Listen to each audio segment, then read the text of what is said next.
Welcome to the Goods from the Woods. My name is Rivers Langley, and this is episode number 114 of the Corona Diaries. Thank y'all so much for joining us today. This is going to be an absolutely hilarious episode. In just a minute, I'm going to be talking to America's next door neighbor, Samuel T. Harter.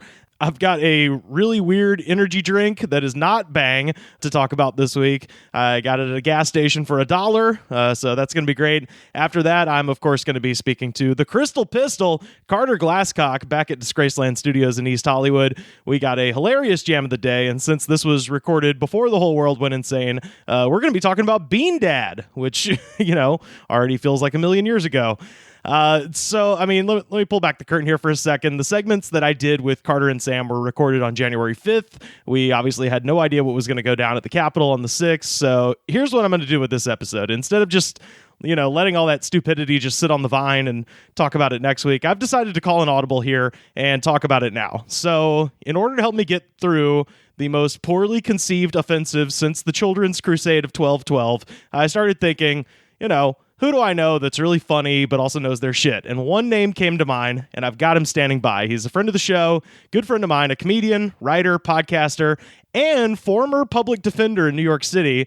He is the co-host of the Well-Read and Into the Abiscuit podcast, two of my favorites, the co-author of the Liberal Redneck Manifesto, and the pride of Sunbright, Tennessee, Mr. Drew Morgan. How you doing, Drew? Hey, what's up, Rivers? Man, not too much, funny thing happened on the way to putting out a podcast. Whole goddamn world fell apart yesterday. Yeah, my shit comes out on Tuesday. And when did y'all record? With DJ, I recorded on Monday, and Well-Read, we recorded on Monday. And we talked about, DJ predicted it.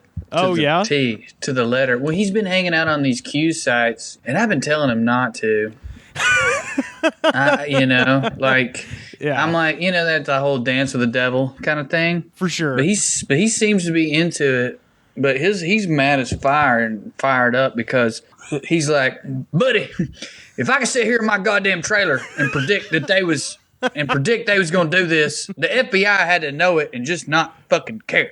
Well, let me tell you what happened to me, because I was actually we usually record our podcast on Tuesday, and then I try to edit it Tuesday night and Wednesday and get it out kind of Wednesday evening. But yesterday I went to Birmingham to do a Patreon episode with a couple of comedians from Birmingham. So we're sitting in a park talking about this stupid ass movie, had no idea what was happening.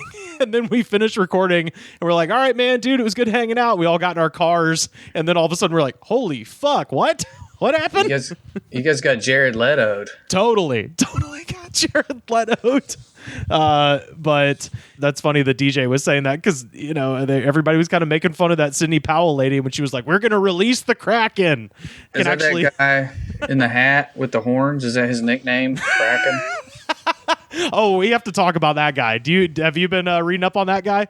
No, I've seen a few things, and I've seen his tattoos, and I know people are calling him Coachella, and I didn't coin that. I don't know who did. I saw a comedian out of New York, Allison Klemp. She was the first one I saw. Oh, well, I've got some details on him for sure, but I just kind of because it's about as funny as you can imagine, and people have found his Facebook too. So I've got some delightful Facebook statuses from that particular idiot, because he was for sure he was kind of the meme of the day, even though obviously someone lost their life too, and that person is her videos are coming out too, and she is also off her fucking rocker. Not that means that she deserved to die, but it is like, hey man, what did you think was going to happen? I'm trying to navigate my feelings on that, because I'm not happy. There's no part of me that's happy. No. But I don't know if I care. Well, that's not entirely true. When I first heard about her getting shot, before knowing anything about her or whatever, I definitely had a big feeling of sadness in general. Right. And when I saw some of the videos of her screaming into her phone, I felt more sadness, because I realized I knew this, but it's like you see just how broken and lost these souls these are. Yes. So I guess my ambivalence, or not ambivalence, my emotion where I kind of go, I don't know if I care that much. It's not that I don't. It is sad, but that's what happens to people like that. I'm sorry. I don't know. If it wasn't this, it would be a cult where they would all take Kool-Aid at the end. Right. Broken people are in danger of dying. Yeah, it's like that's it's always just how been like that goes. Yeah.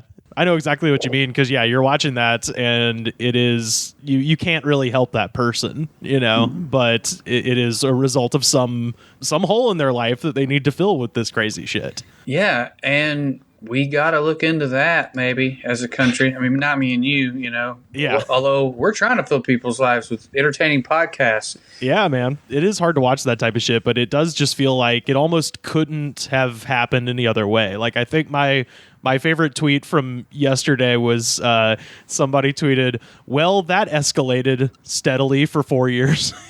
And I was like, yeah, man, that's the tweet of the day. I don't think anybody's going to be able to beat that because it is one of those things like while people are shocked, there's almost nowhere left to go as far as being shocked anymore.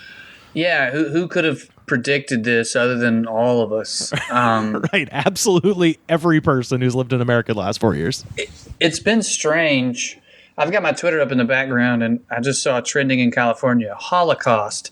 And the reason that's trending is because so many of the Proud Boys had on 6 million wasn't enough shirts while they were doing this crazy shit. Right. I think I don't know if it's breaking news, but relatively recently today, Trump not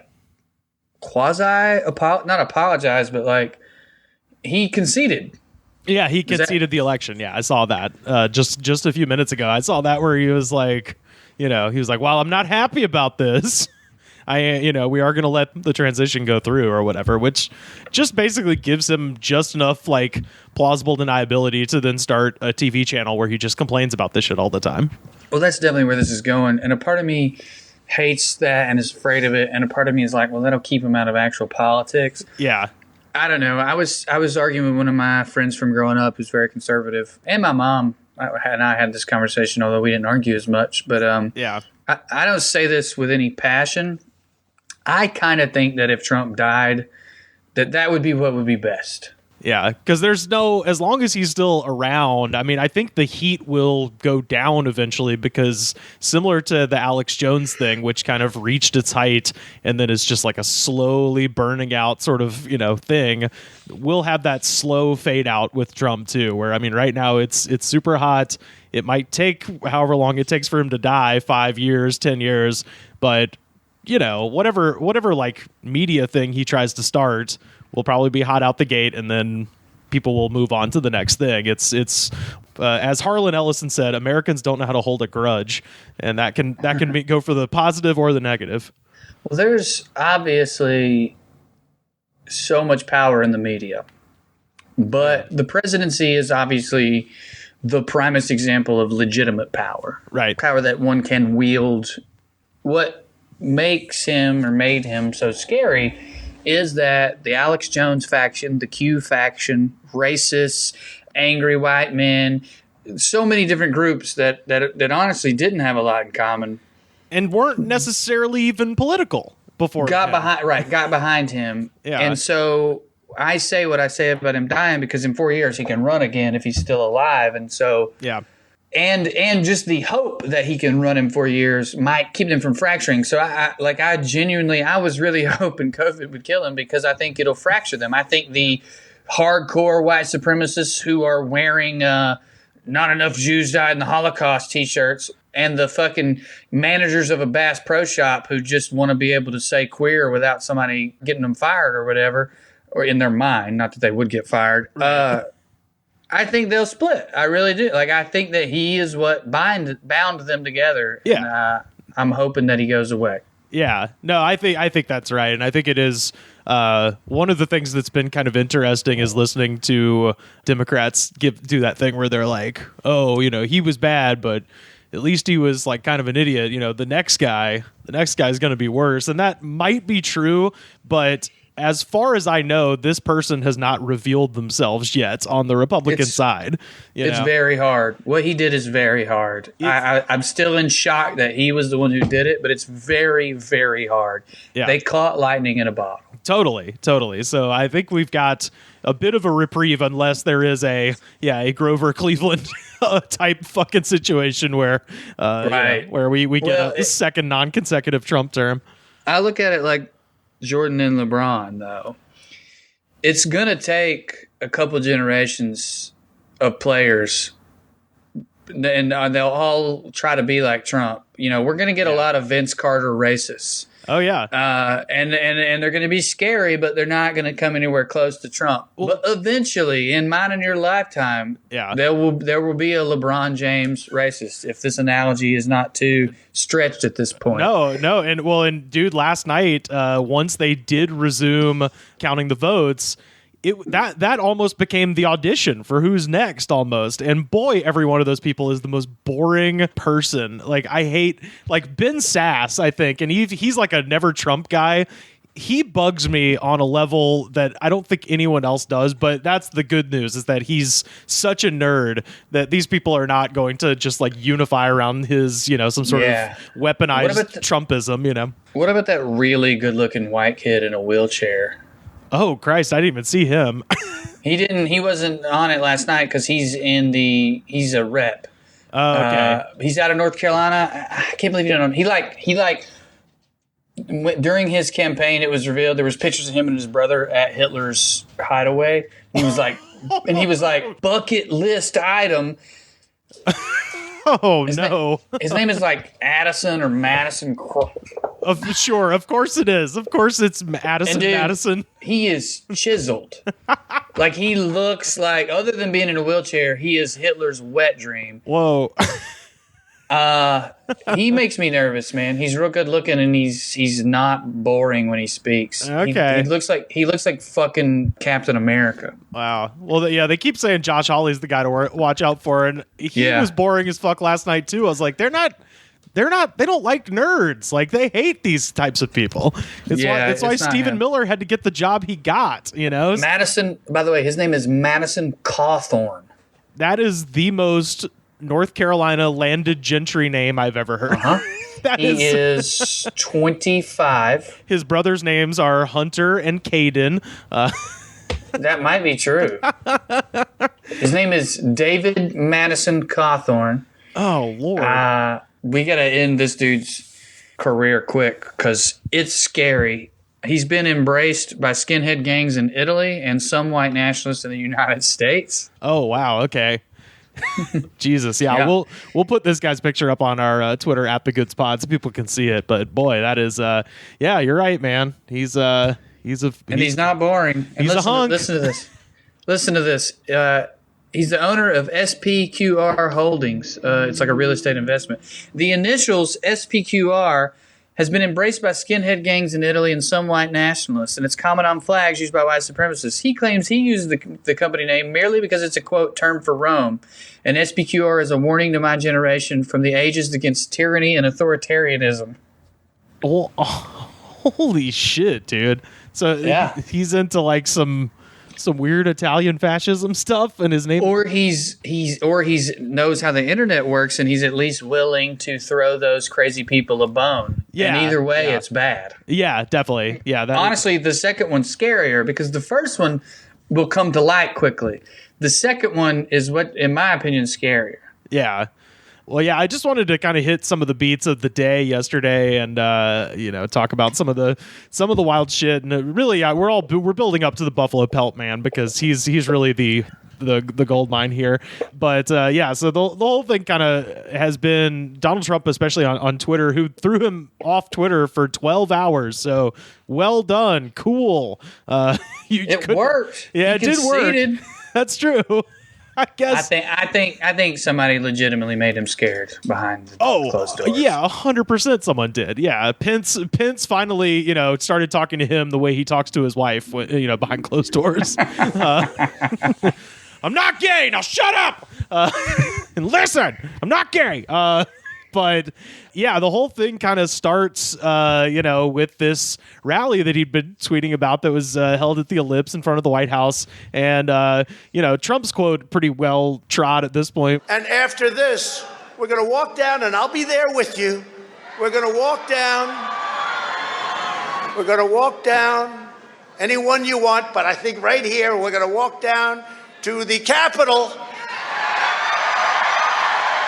And we're going to cheer on our brave senators and congressmen and women And we're probably not going to be cheering so much for some of them, because you'll never take back our country with weakness. You have to show strength, and you have to be strong. So that was kind of the big quote from there. And of course, he didn't actually walk his fat ass fucking anywhere. He went back to the White House and just watched it on TV because he is the ultimate postmodern president, man. He experiences himself secondhand through the television, which is nothing before or since. That's the craziest shit. Yeah, man. A long time ago, Bill Burr said, "What if there was ever a white guy with Kanye's abilities and personality? Look out!" And I think Donald Trump is as close as we've come. Yeah, that's probably right. Yeah, and the reason I brought that up is Kanye is on record saying that his only regret in life is that he cannot watch himself in concert. Wow.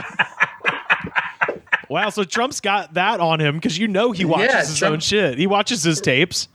Right, and Twitter and the news is what what Trump's medium is, so he does get to experience his own art. Wow. Oh my God.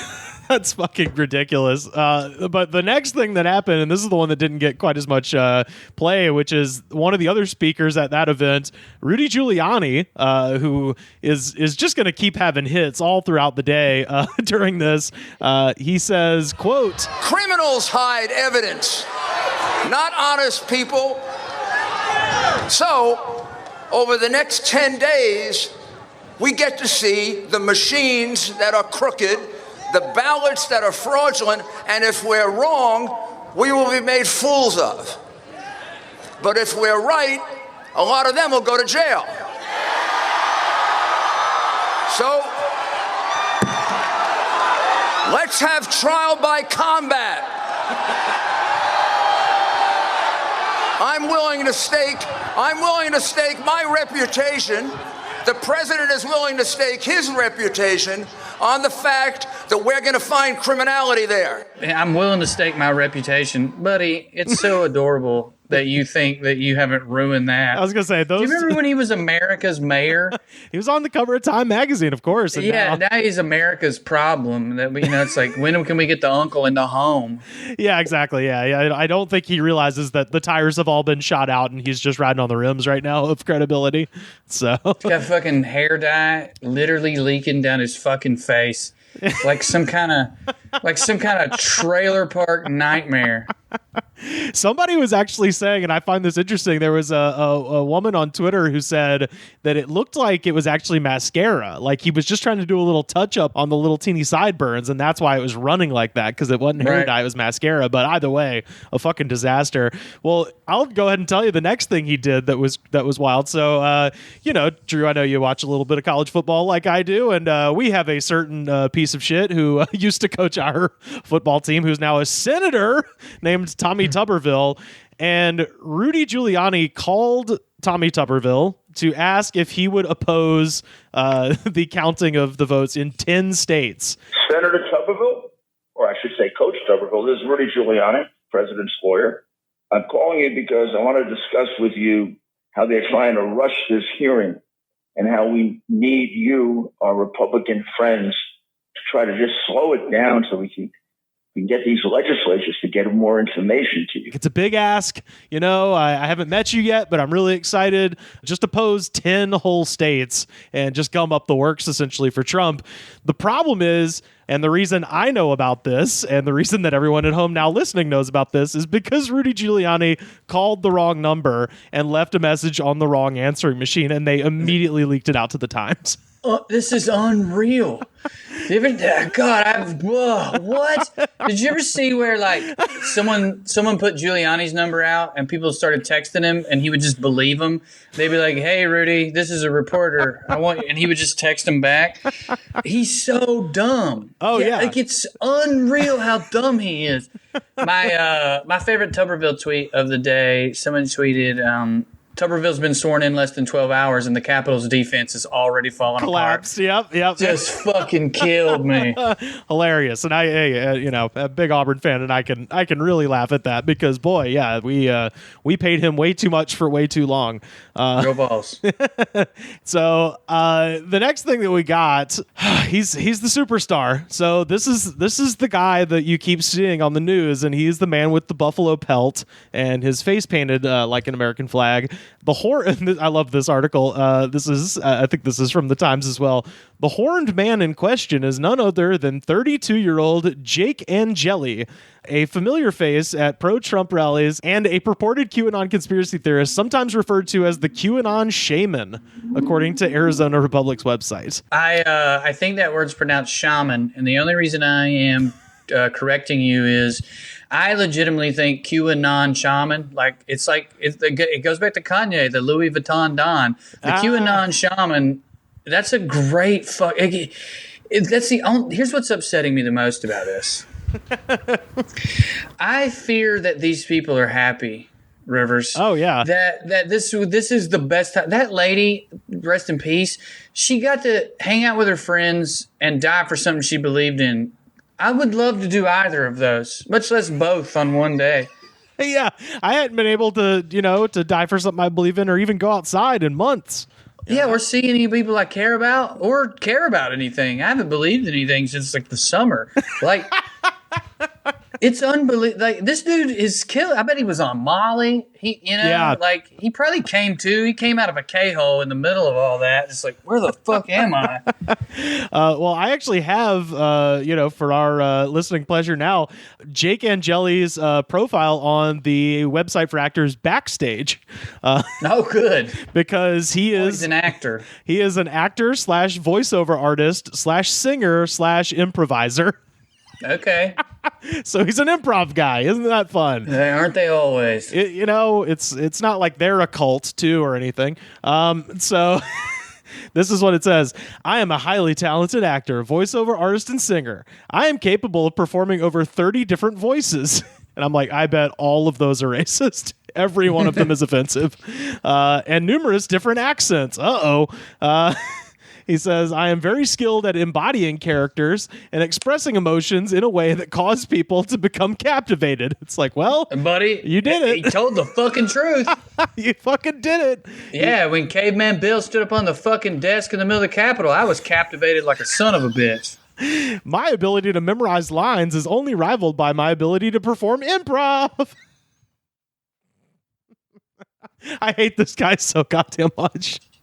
He says, I think you're looking at it all wrong. I think this dude would be great for like 4 hours. I got some of his Facebook statuses too here. Just a sec. Am I wrong completely? The last line, he just seems exhausting. The last line, I am always increasing in my abilities and honing my skills and techniques to be the best of the best at what I do. Bitch. Yeah, bitch. There's a real like MMA fighter mentality of acting there. It's very weird. But yeah, his whole Facebook profile just seems to be him sharing a bunch of like weird, QAnon YouTube videos. And but he does go ahead and write like full statuses as he's sharing them. So this is from New Year's Eve. So at a time in which, even during lockdown, most of us are having a champagne or, doing something normal. Jake Angeli writes, this video exposes the way communism is tied to Satanism and black magic. It explains the way communism is black magic and a spell, and how it is that leaders of communist nations act like Sith lords. He's really just throwing a lot of words in there, a lot of different religions, philosophies. Yeah, including the Sith. Yeah, it's pretty great. Also, though, I can't believe, like, if you show me a picture of that guy, yeah, and then you said, hey, this dude, he hates Satanism and doesn't like Star Wars, I'd be like, bullshit. He has to like one of them. Look at him.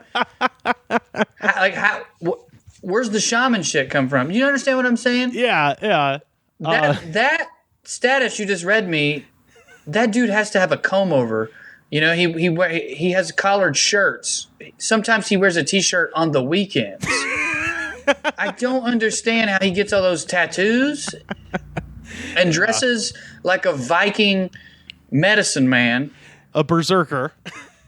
Yeah, he looks like a berserker. Yeah.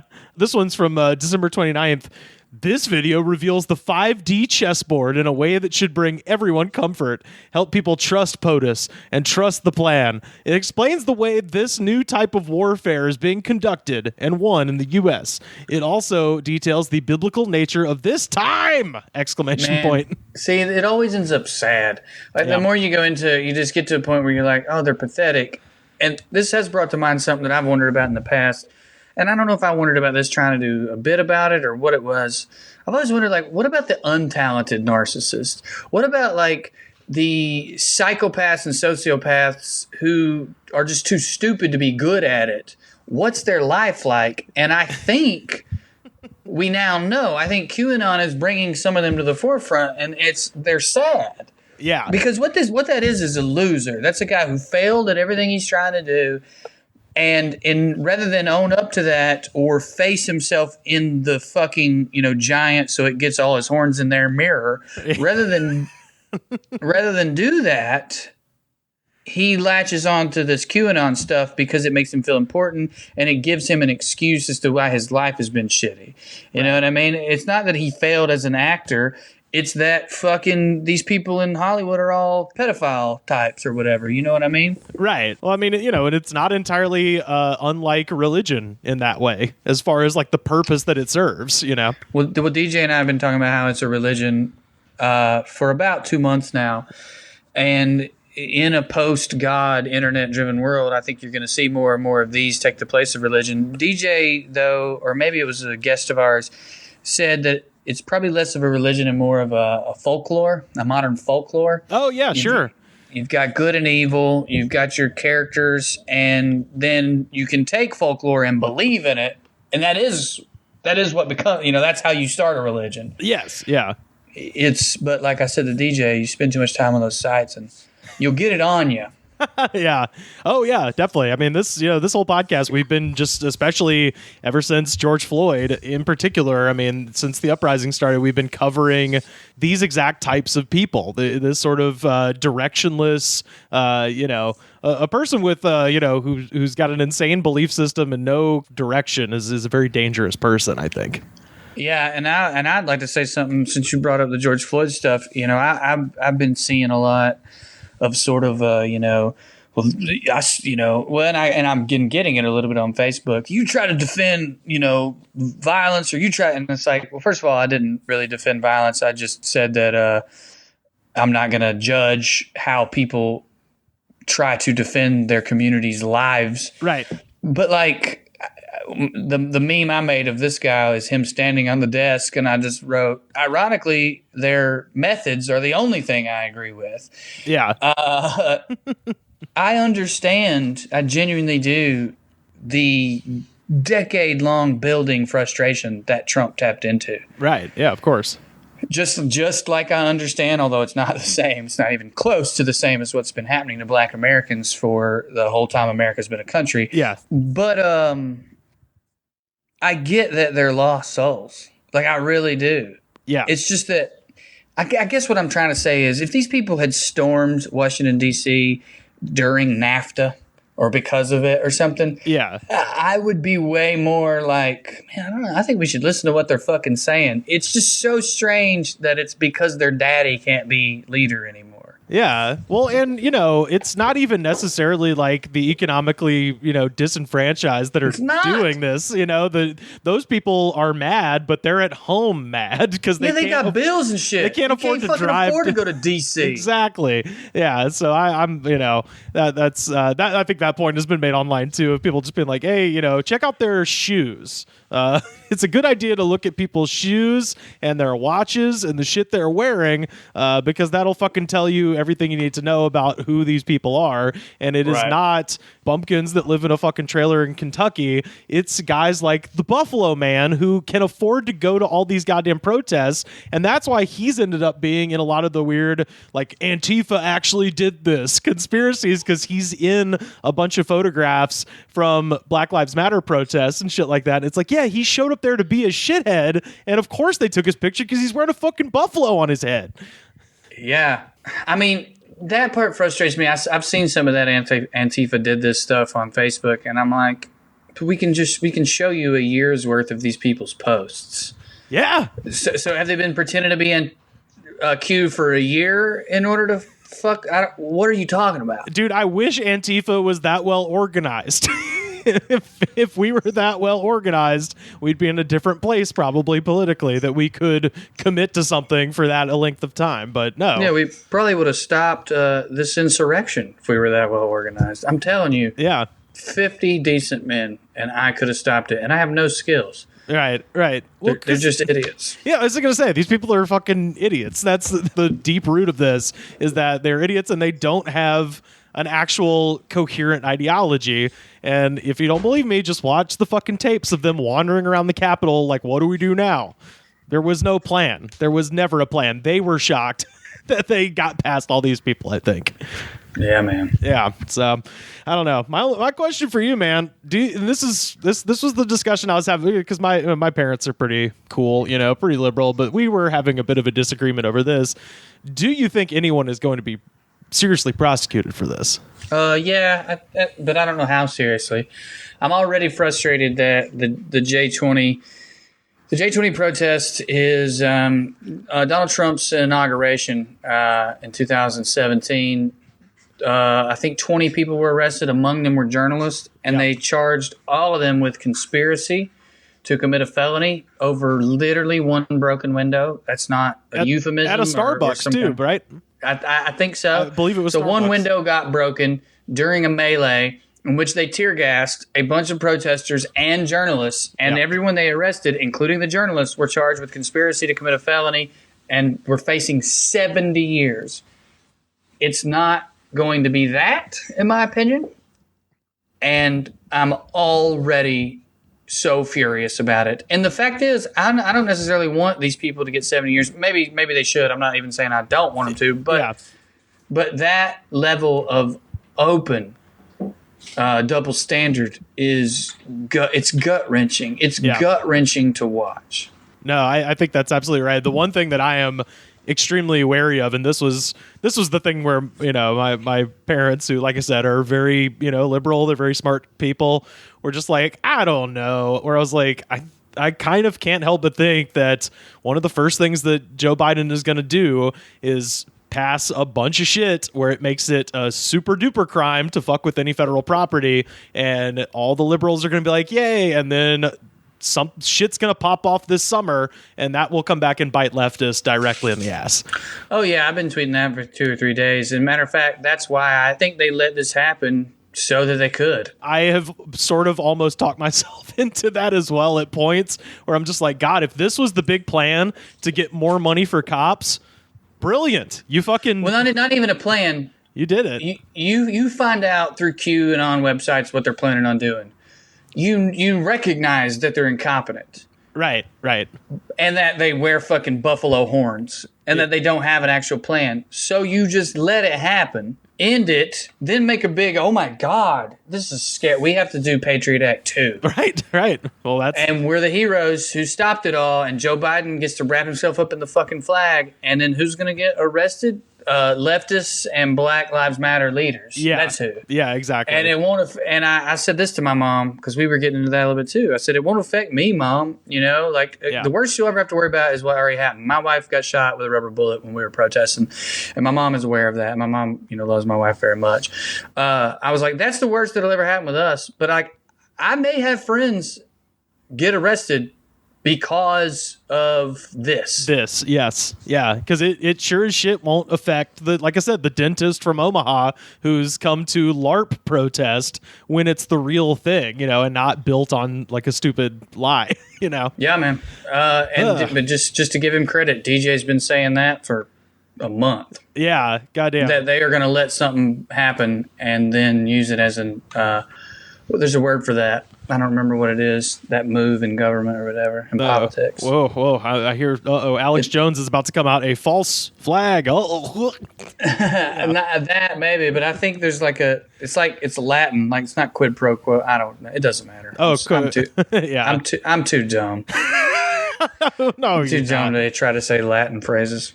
They already have not charged him with conspiracy. I haven't in none of the charging documents yet. Oh, God, okay. And that is it's already infuriating. And again, they've trapped me. They've trapped progressives. Right. Because I don't want anyone to get 80 years for just being the dumb kid who ran behind a guy in a buffalo hat. Yeah. But the fact that they really tried. I mean, some of those journalists spent months in jail before the charges got dismissed. Oh yeah, I have a friend. I have a friend in who worked for the newspaper there who got kettled in a protest, and the cops fucking beat the shit out of him, and the newspaper refused to go to the mat for him, and he ended up like resigning and shit like that. So yeah, it's fucked, man. It's very fucking cowards. You know, you're supposed to trust police. They kettle you. You're supposed to trust the people at your job. Anyway. Yeah. So anyway, well, man, thanks again for talking to me, and we'll do this. We'll do this again soon when something something fucked isn't going on.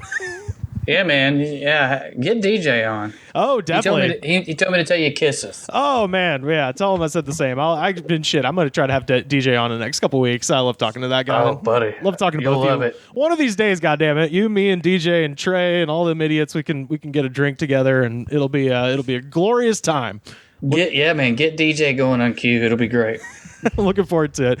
Please tell people where they can find you and the Well Read podcast and Into the Abiscuit and all your great projects. Yeah. Just follow at Drew Morg Comedy on any of the various social media. My podcast is Into the Abiscuit, and my other podcast is the Well Read podcast.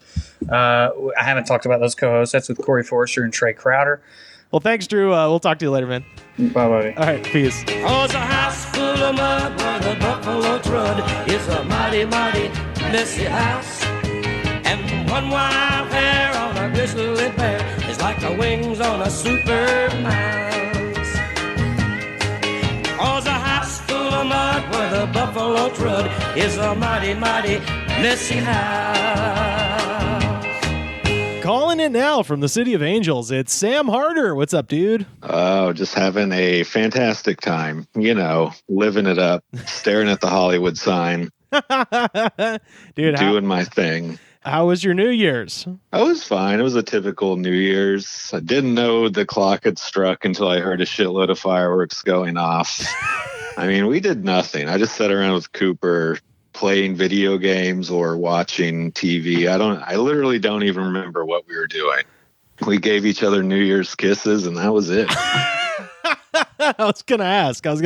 Well, so I kind of clued you in on this a little bit earlier in the week when I found these, so it won't be a surprise to you, but I'm gonna surprise the audience now by telling them something very exciting, which is no bang this week. No bang this week. I did find some sort of a guava, I think, passion fruit flavored bang, but I had to squirrel that away. I had to. That'll be for another day, because a couple days ago I was driving through Columbus, Georgia, and stopped to pee at a gas station and noticed an energy drink that I had never seen before was in the cooler there, and the energy drink is called Rip It.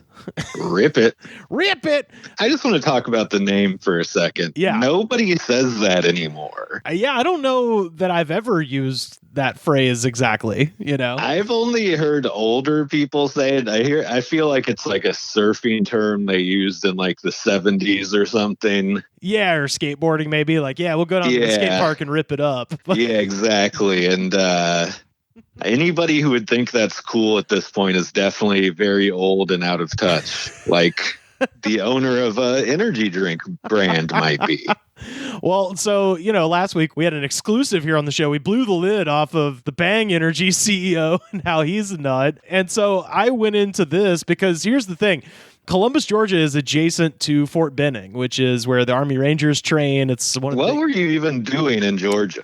We were coming back from New Year's. My parents got basically a condo in a salt marsh just off of St. Simon's Island out there in Georgia. And so we had to drive all the way across Georgia, which takes for fucking ever. I don't think people know how huge Georgia is, but it takes a long ass time. And Fort Benning and Columbus is like kind of the last big town to drive through before you get back to Auburn, where my parents live. So anyway, but yeah, we stopped and it's a military town, and so a lot of these flavors, I guess, of this energy drink are sort of military themed, like the stuff because okay. The ones I got, I bought a bunch that were, for lack of a better word, they were sort of provocative as far as their names go, because they had names like a little crude. Yeah, they had names like the weirdest one by far is called Limoner.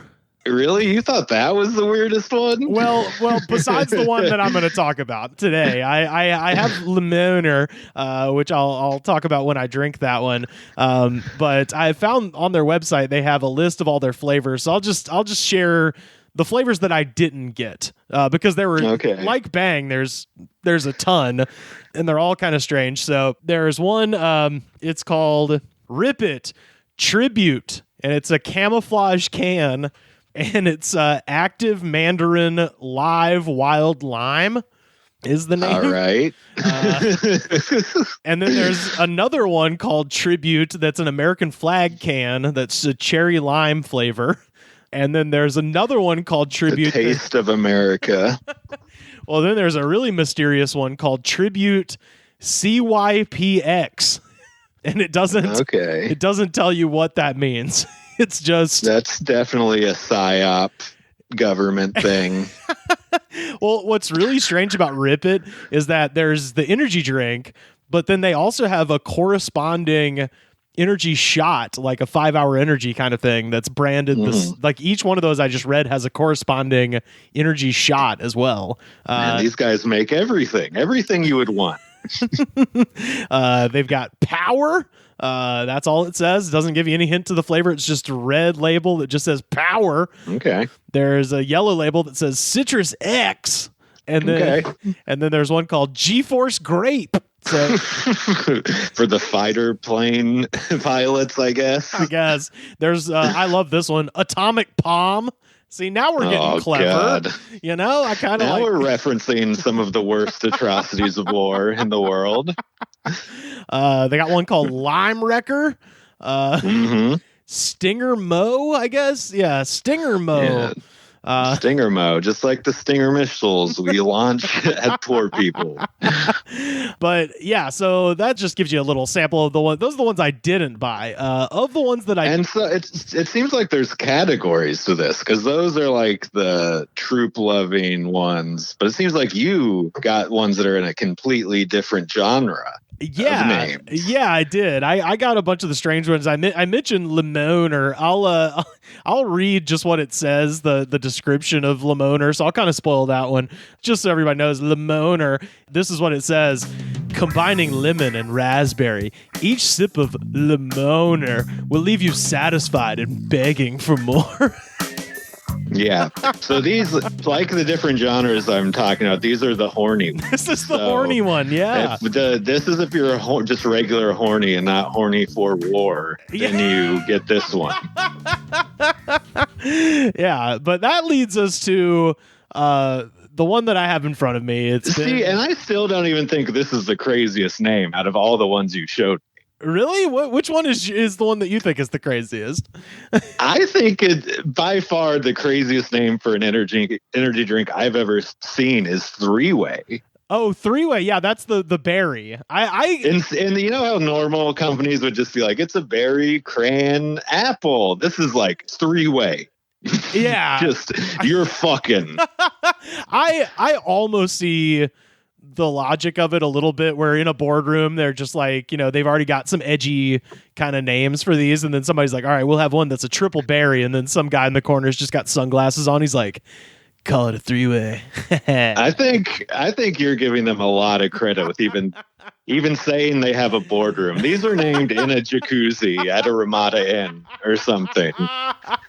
Well, so the interesting thing about this, come to find out, the Rip It is made by the Natural Beverage Corporation, and the Natural Beverage Corporation is also the creators of Shasta, Faygo, and LaCroix. Well, there's nothing more natural than a Three-Way. You know what I'm talking about? Hell yeah, dog. Menage a Faygo. But oh man, LaCroix has gone dark. This is just from the Wikipedia about National Beverage Corp, and I just liked this line. National has also launched a new energy drink line called Rip It, a general energy drink line. They've also launched a woman-focused line called Chic, and a teenager and young adult line called Freak. So, natural skill in it. Teenagers, are you a bunch of freaks?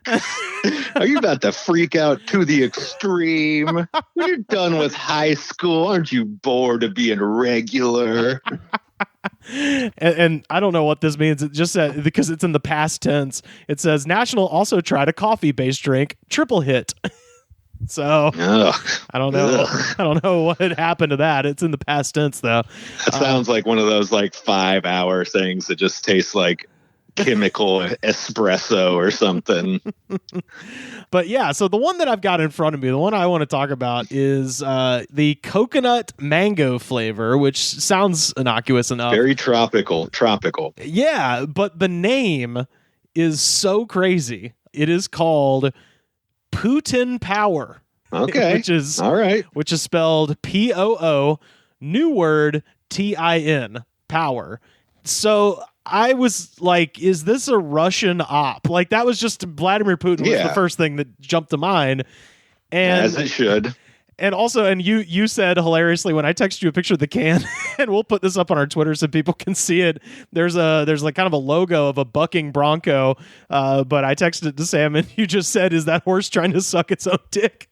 It's very poorly drawn. You do not get a bucking sense. It's just it's just like curled up into the fetal position, but it's a horse. So I go in search of what do they mean by Putin power, because at best they're maybe talking about Vladimir Putin. At worst, they're talking about farts. Like this thing.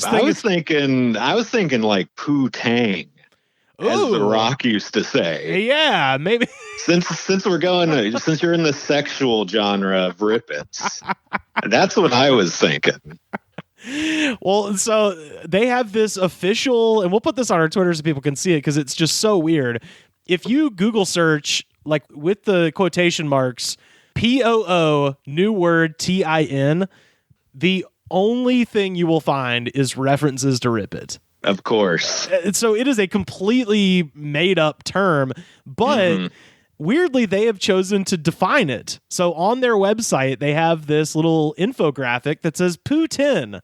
And then in parentheses, it says it's a noun, and it means a rebellious and defiant person known to carve their own path and do things their way for good or bad, aka a nonconformist. See, I think you might have bought one of the freak ones. This is for teenagers. This is a freak. Yeah. I mean, if I was a teen and I read that, I would be like, I'm going to drink this every day for the rest of my life. So this is there's actually two definitions for Putin, and this is the example. This is using the noun in a sentence. Joe quit his day job to escape the monotony of everyday life and chose to travel the world instead. He's a real Putin. This is one of those words that gets invented in like a coked out rage in a jacuzzi at a Ramada Inn. That's the only thing that makes sense here. It's just the guys who did Faygo just being like, I don't know, man, Vladimir Putin's pretty fucking cool. What if we name this energy drink after him and sold it at the Dollar Tree? Oh, dude, that's a great idea. Throw a horse sucking its own dick on the front. Print money. We're going to make $1 million. The second definition is a verb, the act of freeing yourself from societal restrictions, the escape of mainstream ideals, societal norms, and responsibilities. All right. And the example is using it in a sentence, Jane loves to dress uniquely. She's definitely Putin today's fashion trends. It makes no goddamn sense. This is I am borderline kind of freaked out to drink this because I don't know what. You should be. Anybody who drinks an energy drink before they crack it should just second guess it. I mean, I drink them, but at the same time, I'm like, what is in this? The official website, besides that definition, says of Putin power, this fresh island paradise is the escape your taste buds crave. Submarine, speedboat, or yacht. Go on a getaway with flavors of coconut and mango. It's the ultimate power pick-me-up in a can. Also, that you chop a line and then you just, we'll tell them it's like a yacht. The last thing I wanted to share before opening this goddamn thing is when I was researching, I was trying to find any information about Rip It. The one thing I found was there was like a YouTuber whose name is Evanator Edits. He posted a review of the drink where he used it as a workout supplement. And he was like, I'm going to go to the bank. I'm going to go to the gym. I look dusty as hell. I also need a haircut. But first, I'm going to the Dollar Tree. And then it's him buying this shit at the Dollar Tree. And the title of the video is Dollar Tree Energy Drink Review. And then like a throw up face emoji. And then parentheses, bad idea. Well, that's one of the things I don't understand about using these as a pre-workout. Because it doesn't seem just putting a ton of sugar in your stomach and then working out would be a good idea at all. Yeah. Well, this thing looks... Despite what else is in it, Yeah. I don't think there's any sugar in here. I think it is sugar free. Okay. Yeah. It's so it's just fake chemical sugar. Yeah, exactly. Carbonated water. Oh, no, take that back. Never mind. High fructose corn syrup. Oh, yeah, there's sugar in here. My bad. It's the second ingredient. Yeah, never mind. 51 grams of sugar. Christ. Holy shit. That's more than like a Jones soda. My God, that's a lot of fucking... Okay.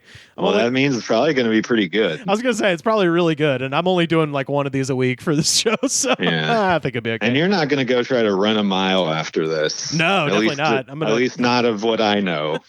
No, definitely not. I'm going to eat some damn steak and go to sleep. Nice. All right, here we go. Nice. I bet you get laid a lot. You drink Rip It's, right? I'm a freak, baby. What can I say? All righty, let's open this thing real quick. All right. Just initial smell test. It just smells like kind of generic tropical soda. It looks like a pale ale almost. It's kind of a light brown. Ooh, it's yellow. Colored. Mm-hmm. Well, this is my thing. The company who made it makes a lot of good products, so it's probably going to taste good as far as I could think. Okay, yeah. It does not in any way taste like an energy drink. Nice. Which I guess is a good thing, but it just sort of tastes like a pina colada soda almost sort of taste, but it's definitely a big departure from Bang, which has such a kind of medicine taste about it, that this is actually pretty damn good. This is for the people that want to drink a Bang but have no concern about their health or safety or anything. Yeah. They're just like, fuck it, I want a soda with some caffeine in it. Yeah, I mean, Mountain Dew ain't doing it no more. Best I can tell, the only energy drink thing that's in here is taurine. Like, if I'm looking at the label, it's carbonated water, high fructose corn syrup, taurine, and then just like citric acid, sodium benzoate, like just regular like soda shit. Oh, so they cheaped out on the caffeine even. Yeah, I mean, it's not even like that. I don't know. It doesn't even look like it's that highly caffeinated. I don't know. There's almost nothing energy-ish about this. I maybe you're the reason they sell a supplemental like 5-hour energy thing is you're supposed to combine them or something. Oh God, who knows? Imagine if you were like buying this thinking this is gonna give me the stamina to stay up all night pleasing 2 women at one time. Well, I think and then you have it and it's just a soda and you're embarrassed, you're there with your limp dick. All 3 of you are disappointed, and it's all Rip It's fault. And it's got yellow 5 in it, so that's not doing you any favors either. No, not at all. They do have a Twitter at Rip It Energy Fuel, and their most recent tweet is from New Year's Eve, and it just says, "In the year with class, kick your feet up and think about all the Rip It's you're going to crush in 2021." Oh God. Talk about a depressing year. So just setting yourself up for failure right from the get-go. Oh, I'm going to be a freak this year. My New Year's resolution to be a freak. I get drinking sodas, whatever, but putting it on your schedule, like, Jesus Christ. The other thing that I thought was kind of fucked, because obviously like a lot of their stuff is sort of military themed, and like I said, I found it in a military town. So one of their like charity efforts is they were running this like contest on their Twitter where it was like, choose your favorite military charity and we'll donate $20,000 to them. Wow. And I was like, just give them the money. Like, don't make the wounded warriors compete with, like, you know, the homeless veterans. Yeah, the homeless vets. Like, what are you talking about? Just give them. Also, fuck you. Like, I realize like Faygo is not the biggest brand, but y'all got more than $20,000. Fucking give it. How about you give it a little bit to all the charities and don't make Twitter users be like, oh, I like the guys with no legs better than the guys without no homes. It's probably just going to end up going to remodel some VFW. Right. So yeah. Bunch of old vets can tell war stories and shit. Right, which is fine. It's just weird that they're making it into a contest. Like, oh, sorry, you know, this charity got more than that charity, and there can only be one winner. It's like, don't do that. Just give whoever you want $20,000 and just don't say anything about it. It's just, you know, very I think weird. if you survive Afghanistan, you can come back and not get $20,000 and be fine with it. Yeah. You probably got other problems at that point. Right. Well, that's the other thing, of course, too. It's just like, hey, how about you just pick two guys that went to war and give them each $10,000? That would probably do more than giving it to, you know, a charity that's got a CEO to fucking pay. $20,000. That is that keeps the lights on at most of those charities.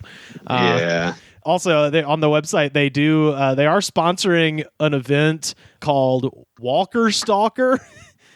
Which all right. It's like got you know, a bunch of zombies on it, and it's like Walker Stalker is the perfect place to rub elbows with zombies, celebrity zombies, and other non-zombie related celebrities.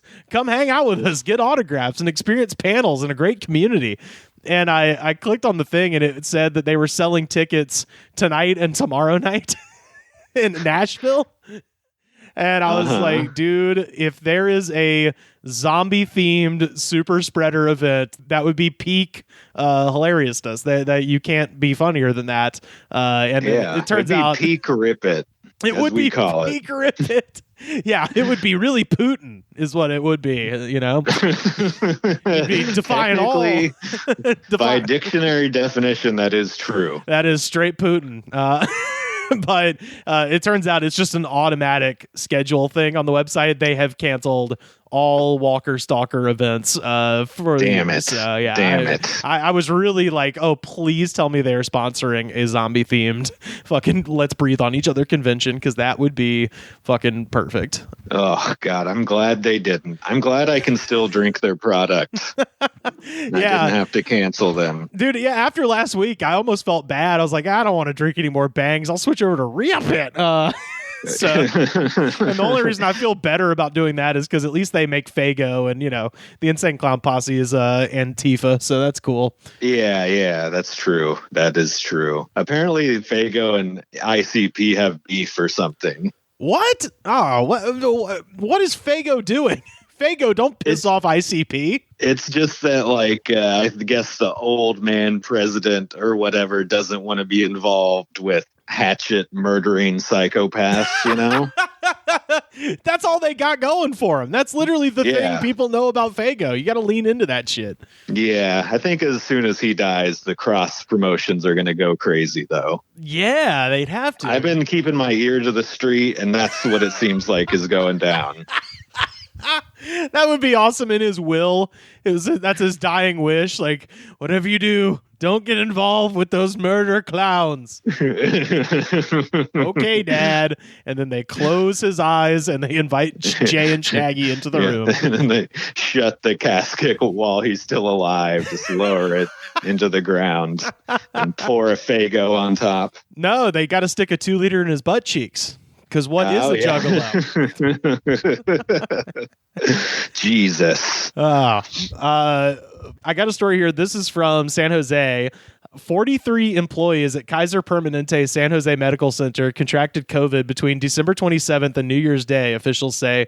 The outbreak may be tied to an employee who entered the facility wearing an air-powered costume on Christmas Day, according to the San Francisco Chronicle. Oh, my goodness. And they haven't actually said what the costume was, but as I mentioned, I've been watching NBC Nightly News here at my folks' house, and they had as a stand-in just this giant inflatable Christmas tree with like googly eyes, and it was so terrifying based on what happened, which is the fan on the costume that keeps it inflated probably spread airborne respiratory droplets all over the hospital.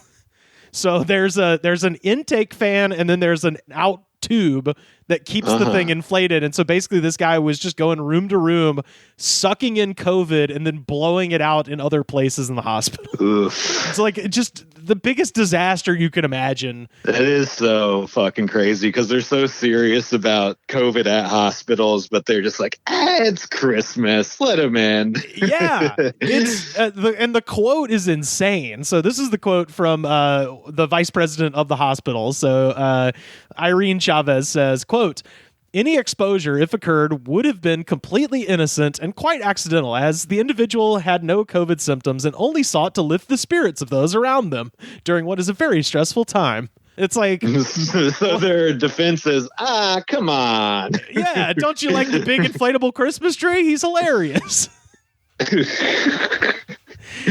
Oh God, it's a nightmare. Like the fact that having a job sucks because even if there wasn't COVID, just the idea that would be fun. Yeah. Oh my God. Yeah.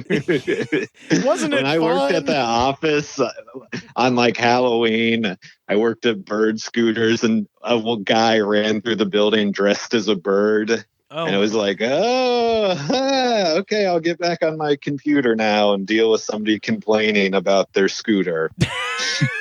God, I hate that. This guy has a head injury. You're dressed like a bird. Great. Oh my God. I hate what Weird Al Yankovic would call mandatory fun. Where it's just like, we're doing this now. It's like, how about you just let me off early? I would enjoy my free time like a nurse working at a COVID unit.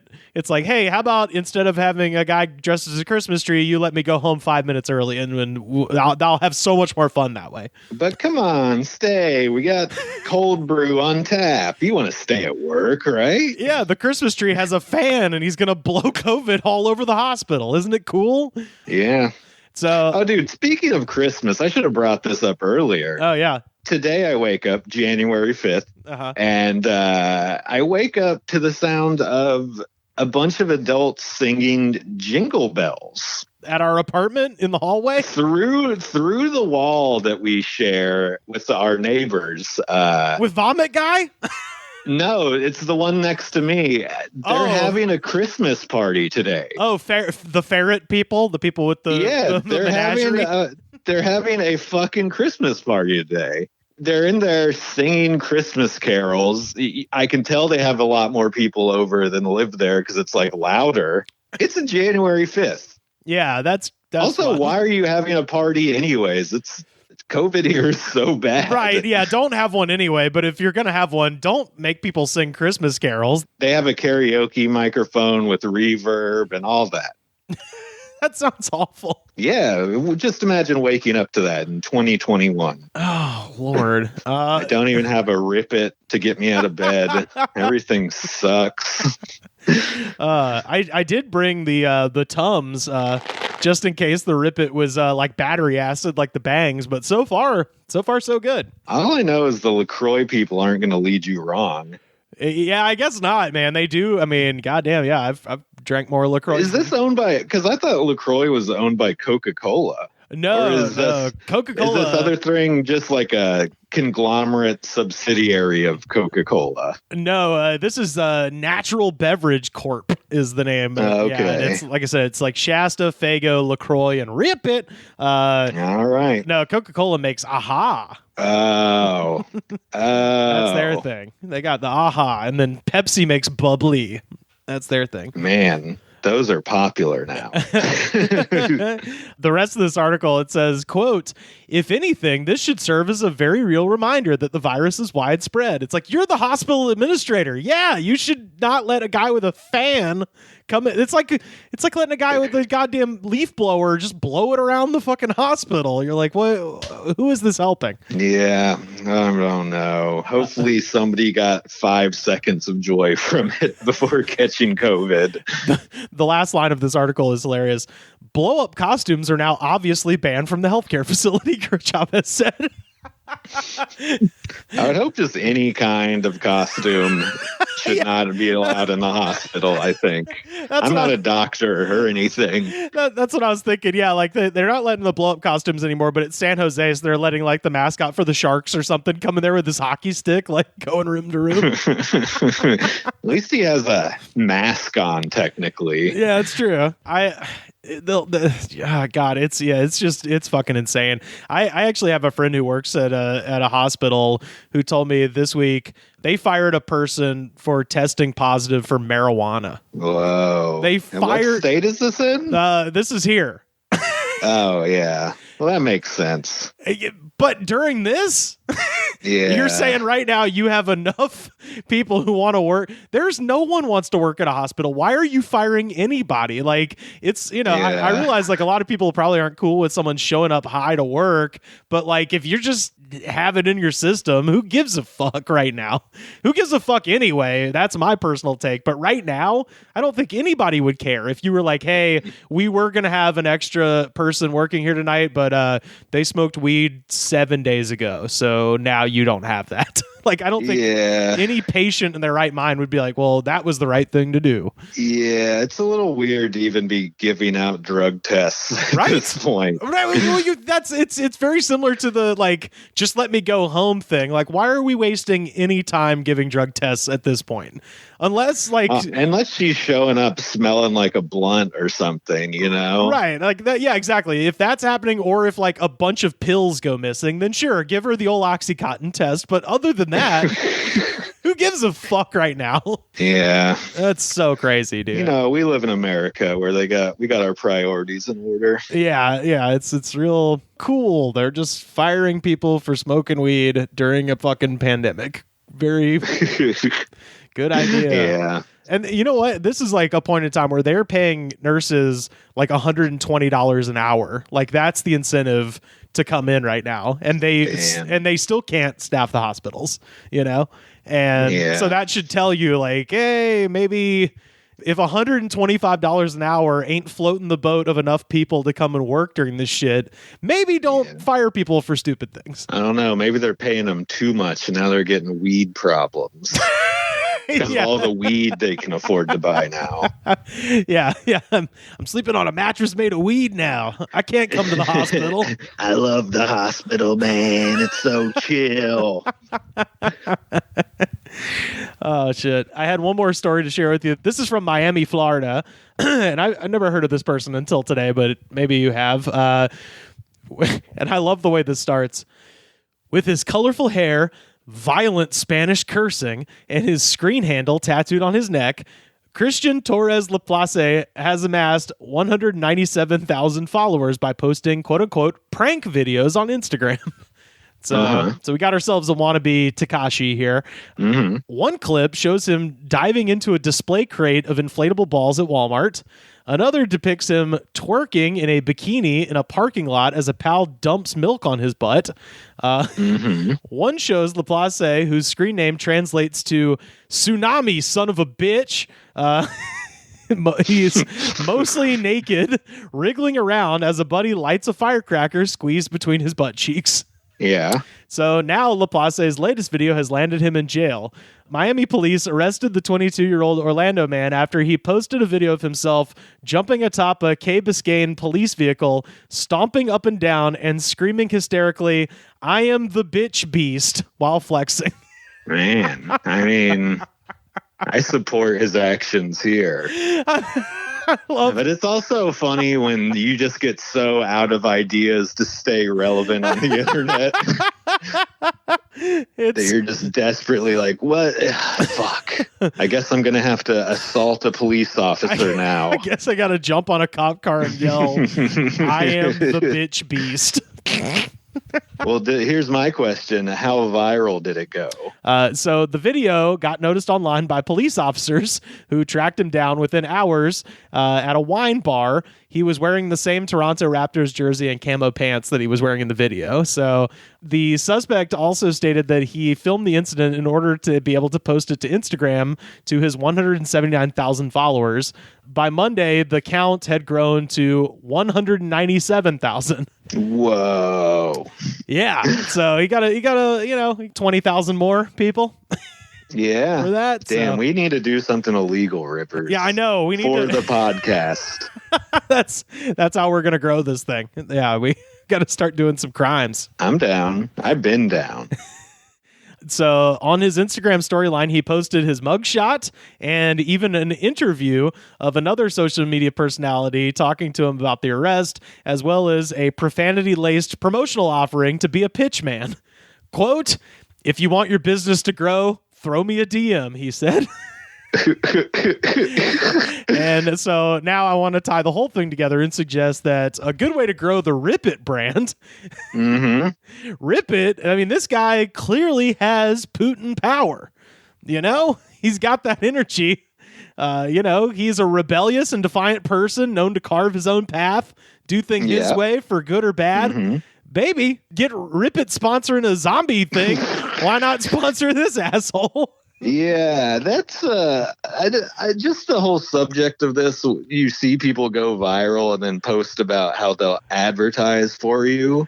It's like I don't think the fucking bikini twerk milk kid's gonna get people going to Gold's Gym or whatever. No, I really do want to see like Merrill Lynch investors or the JP Morgan or some Chase Bank just have the twerk milk bikini kid just be like MetLife Insurance has got some great deals. Yeah, the MetLife advertisers are just in the jacuzzi like, okay, so he's not as popular as the Walmart Yodel Kid yet. Yeah. The Walmart Yodel Kid is way out of our price range. We can get in on the ground floor of something big here. Look, he already smashed up a cop car. I mean, it's only going to be a matter of time before he's up to 200,000. We got to get on this train, I don't see why not. We should try to get him on the podcast. Look, no one's going to take Wells Fargo seriously unless we have Milk Bikini Kid. Kids today aren't starting up savings account like they used to. How can we reach them? Oh my God, that would be so awesome. He's the savings guy. He tells you to buy a T-bond or something. You can get a Wells Fargo credit card right now, pre-approved, right? Now dump that milk on my ass. Yeah. Then his friend just starts hitting him in the stomach repeatedly. He's not the first wannabe Miami influencer to be arrested for his videos. 2 years ago, and I have to find this video now because this sounds awesome. 2 years ago, a Southridge High School student got arrested for performing a famous wrestling move known as the RKO on a life-size plastic alligator in an artificial tropical pond at Kendall Mall.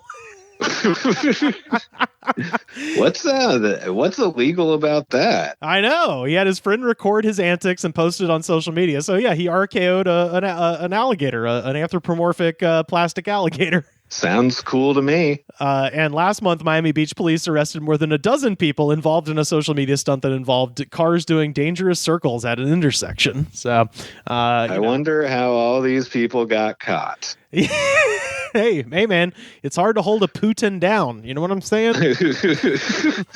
They were in the act of freeing themselves from societal restrictions, and they escaped mainstream ideals, societal norms, and responsibilities. They're real Putins. Why can't people just live in the moment, man? Everybody's got to be on their phone. Yeah. You could just tell the story for the rest of your life about the time you RKO'd an alligator in the mall. I mean, we got to face it. You don't need the video. It's the legend. We got to face it, man. Kids just aren't ripping it the way that we used to, Sam, please tell people where they can find you on the internet. Slam Harder on Twitter. Hell look for him as Slam Harder on Fortnite. Ooh, you playing Fortnite now? I bet you we got listeners who do that. Yeah, see if you can find me online. I'm not quite sure how the search works, but I am playing cross-platforms, and whatever medium you play Fortnite on, you can find me. Nice. Okay. Yeah. Just try to RKO Sam in the mall fountain. It's not going to happen.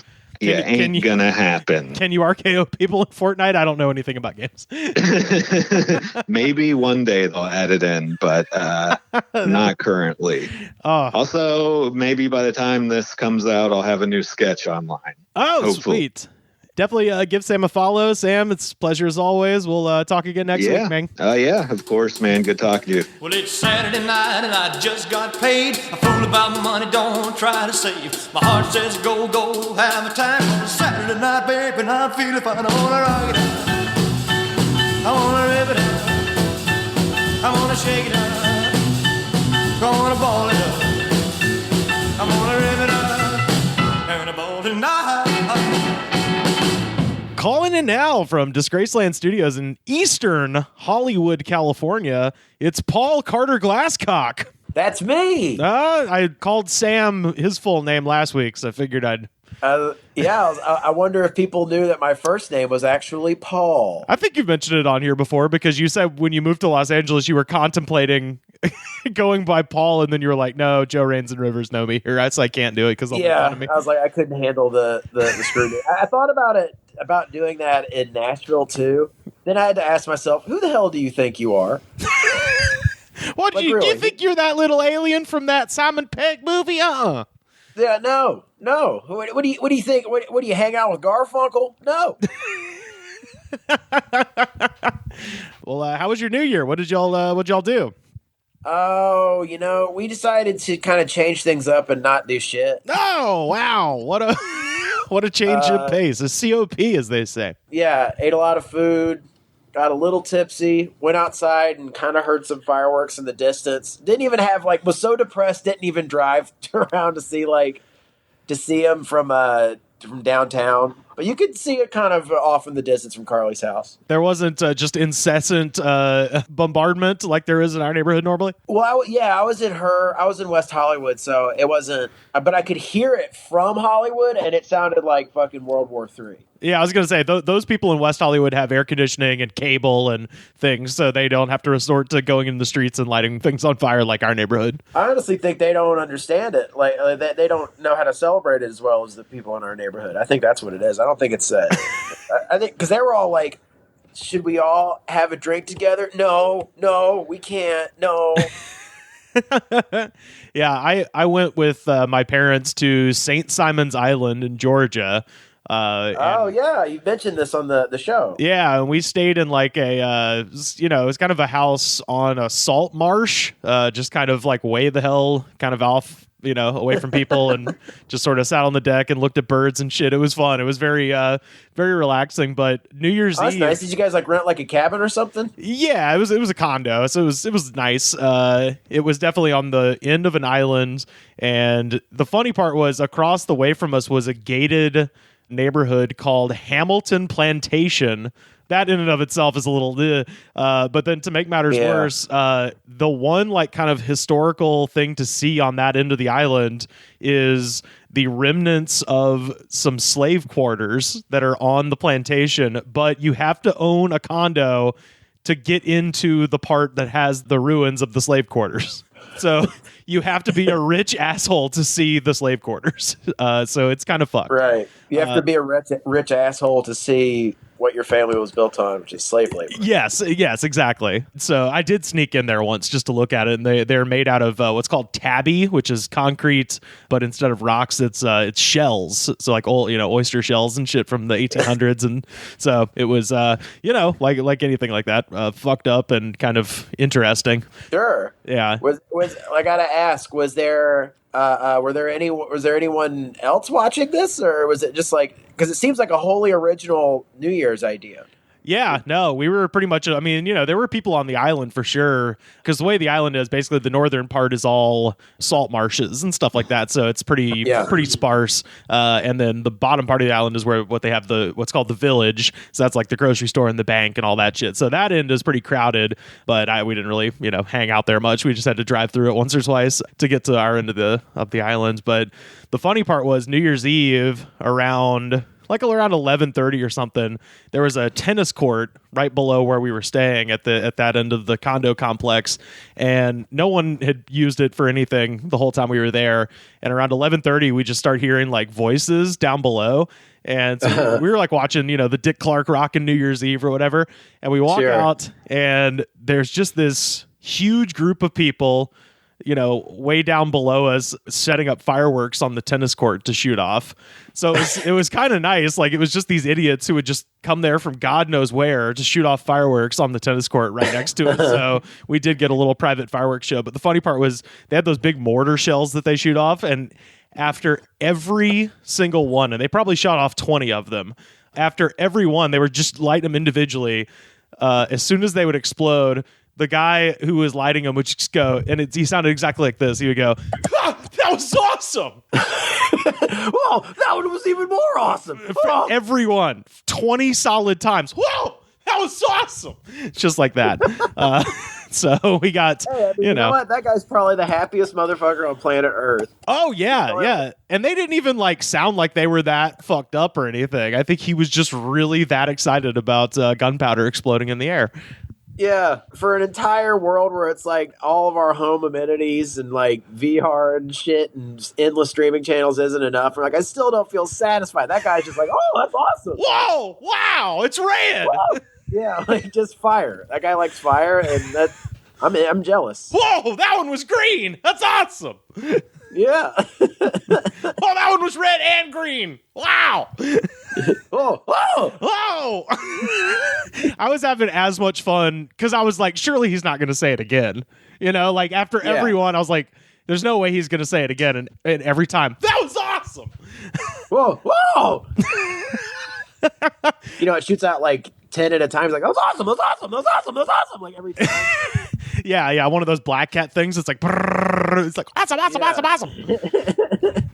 I did read about this. I wanted to share this with you. So our New Year's Eve sounds pretty tame, but meanwhile, in West Palm Beach, Florida, Vanilla Ice was among those who celebrated the new year at President Donald Trump's Palm Beach Club, Mar-a-Lago. Trump really does have the worst advisors of all time. I mean, it's like you could have you had Kanye on your side. Yeah. You know what I mean? Regardless of how you feel about Kanye, he's put out some undisputable classics, and you can't get anyone but Vanilla Ice over to your him and Kim Jong-un have the worst Vanilla Ice. Did he ever have a comeback? No. He's Not just been really. kind of he's been teetering on the edge of bankruptcy and poverty, but everyone he's kind of made a living off being a laughingstock. This, by the way, is funny because it says here, Rob Van Winkle, who is better known by his stage name Vanilla Ice, performed Thursday night at the annual New Year's Eve party at Mar-a-Lago.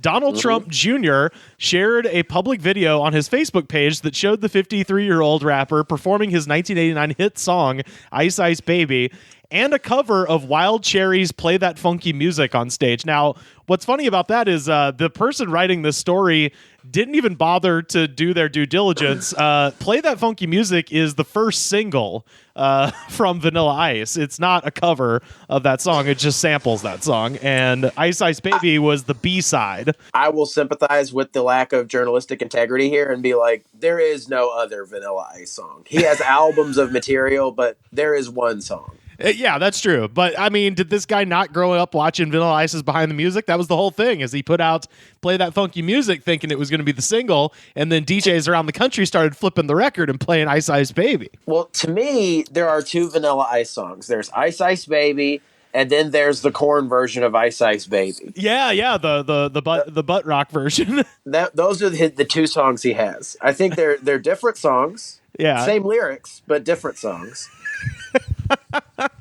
One kind of illustrates a changing of the guard, if you will. Oh, yeah, definitely. Yeah, that was the changing of the guard from the cocaine days to the meth days. Yeah, absolutely. So this is the article continues. Okay, this is amazing, Trump Jr. wrote on his Instagram. Vanilla Ice is playing the Mar-a-Lago New Year's Eve party. And then he says, as a child of the 90s, you can't fathom how awesome that is. Beyond that, I got the birthday shout out, so that's pretty amazing.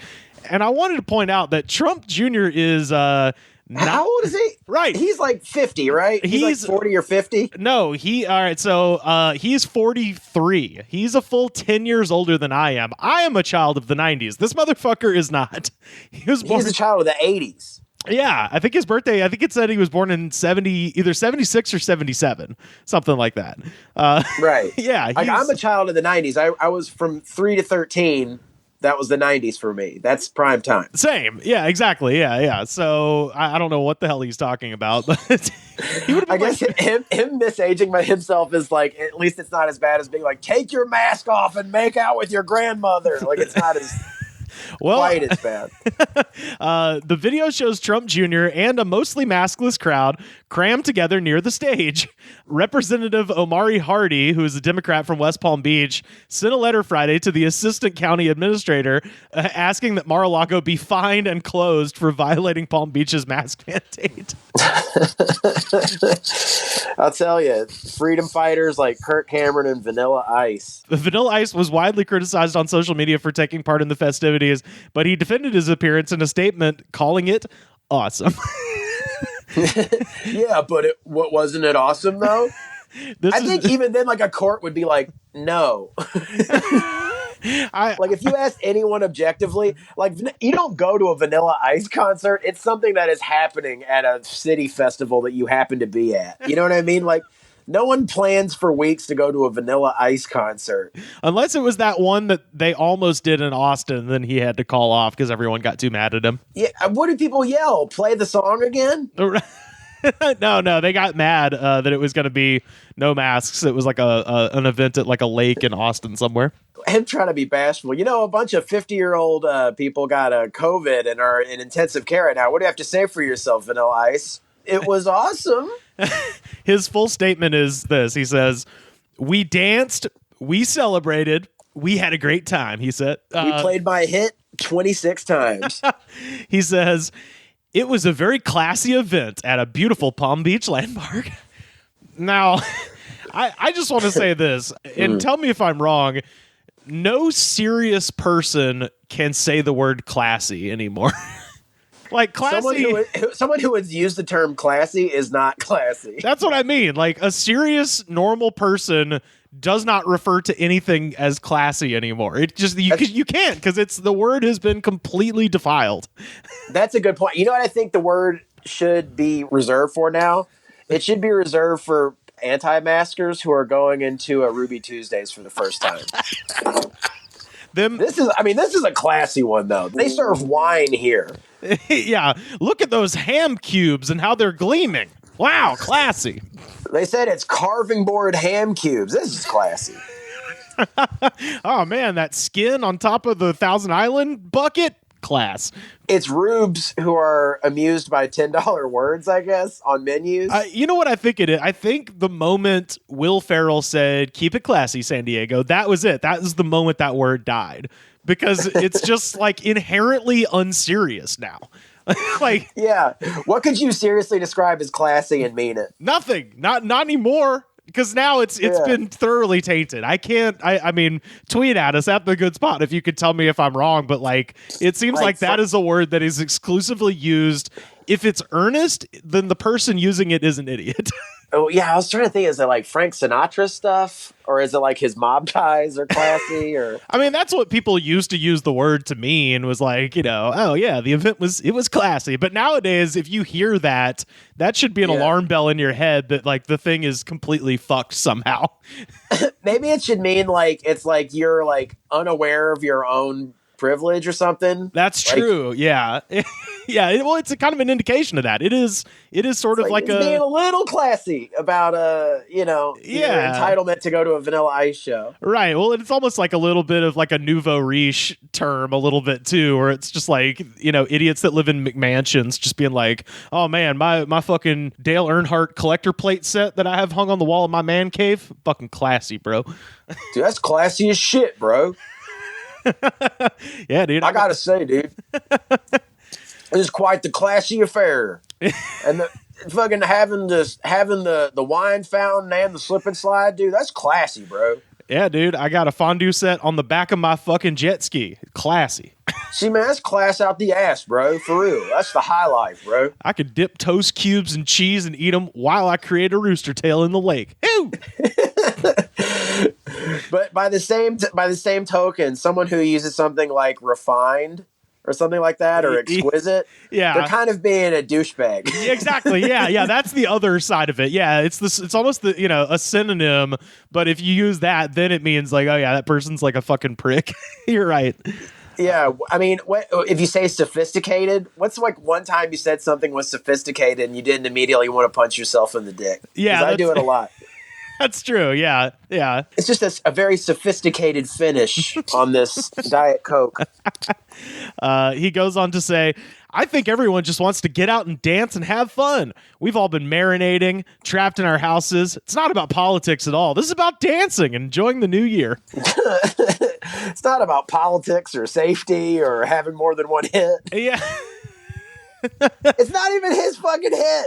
Yeah, it's under pressure. Yeah, the only thing that he has close to a hit of his own is Ninja Rap, and that's only a hit ironically because it's so fucking stupid. But everybody, I guess, grew up with Ninja Turtles, so they're like, okay, I guess this. Man, I remember when I watched that movie, and I was like, oh, Vanilla Ice is in this. Like, I was already on the fucking board. I love Teenage Mutant Ninja Turtles, but like the fact that Vanilla Ice was in it, I was like, I guess I have to get through this part with Vanilla. I wasn't stoked about it as a kid that Vanilla Ice was in it. He's barely in it. He's just in that one little scene, basically. Yeah, that didn't like strike me as like awesome. I was just like, all right, well, get through this part. Right. I don't even know that I was aware of who he was when I was seriously into that movie. I think I was right at maybe that movie kind of introduced him to me. Yeah, maybe so. But yeah, that's the other song he plays, and I'm sure it's actually I remember the last time we were talking about Vanilla Ice when he was threatening to play that show in Austin and kill all those people. When he was like I just want people to remember the 90s, and you're like, yeah, we could do that later when we're all vaxxed up, man.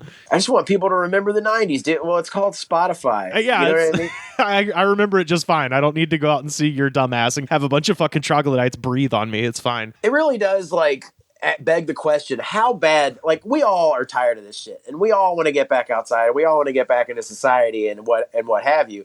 But how bad, should be a question, like, how bad do you want it?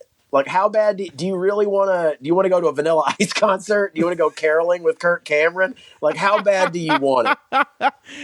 That's kind of in the same vein, I guess. Those are both very nostalgic 90s things to do. Those are things you wouldn't do I wouldn't do that if there were 6 guns pointed to my head. Either of those things. So it's like, what if those are like the only options? It's like Vanilla Ice concert or caroling with Kirk Cameron. I think in non-COVID times, if those events were free and close by my house, I would do them. I was about to say, if I could spend 15 minutes and go and laugh at the morons and then go back. Yeah, but not now, Truly, the things that no one would ever want to do in regular life are available. My favorite thing about this whole Mar-a-Lago thing is that Trump was supposed to be staying at Mar-a-Lago through the new year, and he left right before this party. So he ditched his own New Year's Eve party. Yeah, because he doesn't believe half the shit he tells people. Right. So I gotta say, it's really bad out here right now. Yeah, and I know it's bad in a lot of parts of the country, but Florida has seemed like a pretty sustained nightmare throughout all this. Oh yeah, absolutely, man. Jesus. By the way, speaking of nightmares, I did want to bring this up because a couple days ago we found out that you and I were talking about the Nashville bombing, and the last time we spoke about it, it was believed that this might be a motiveless crime. We may never know what drove Anthony Quinn Warner, aka QAnon warrior, to to do what he did. But just a couple of days ago, it was revealed that a day or so before he blew himself up, the guy mailed out a bunch of writing to a bunch of people all over the country, to friends, I think, or acquaintances. So we actually do have samples of his writing now. They haven't released the full, manifesto or whatever you want to call it, but we do have a bunch of samples now, and it's pretty fucking crazy. I would imagine so. I mean, like, to me, it just seems like very overly paranoid suicide. I mean, it just seems like a very elaborate suicide. This is from CBS.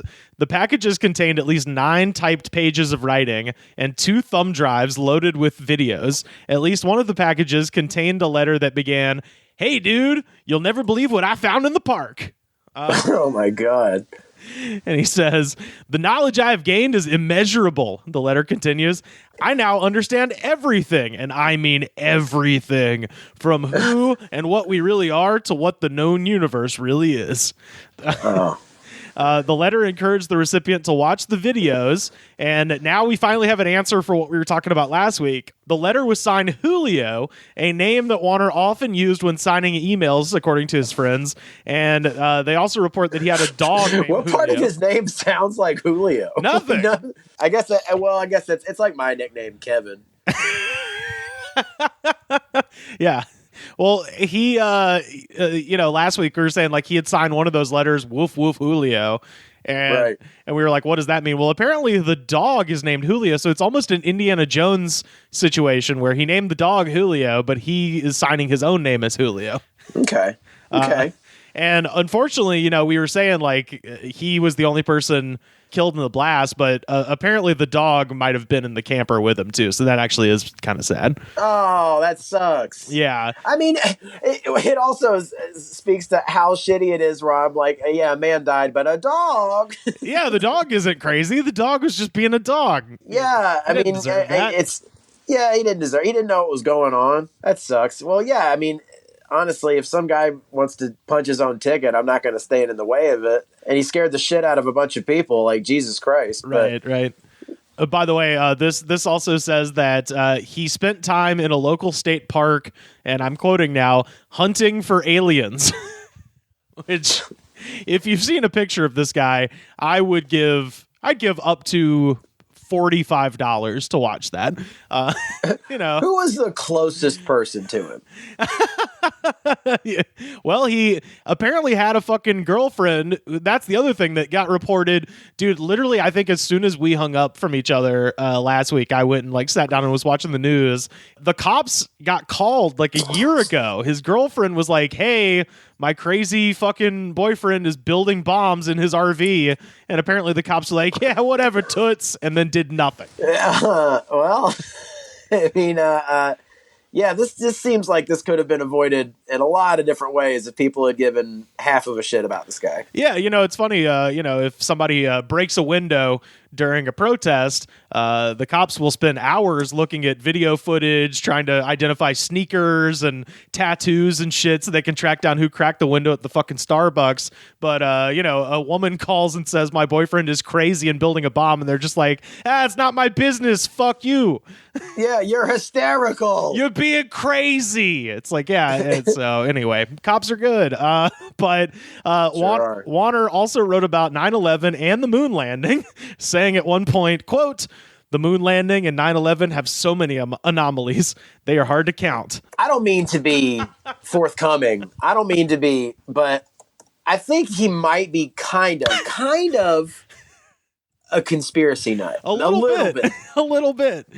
He also wrote that aliens have been actively attacking Earth since September of 2011, and the media is covering up the attacks. So the media is doing a really great job. They're not very good at anything, but they are really good at covering up the fact that aliens are attacking us all the time.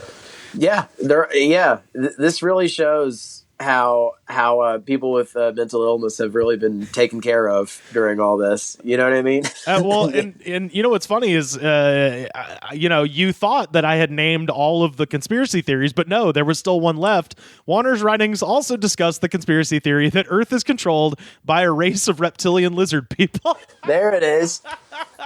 So he's into reptoids. But guess what?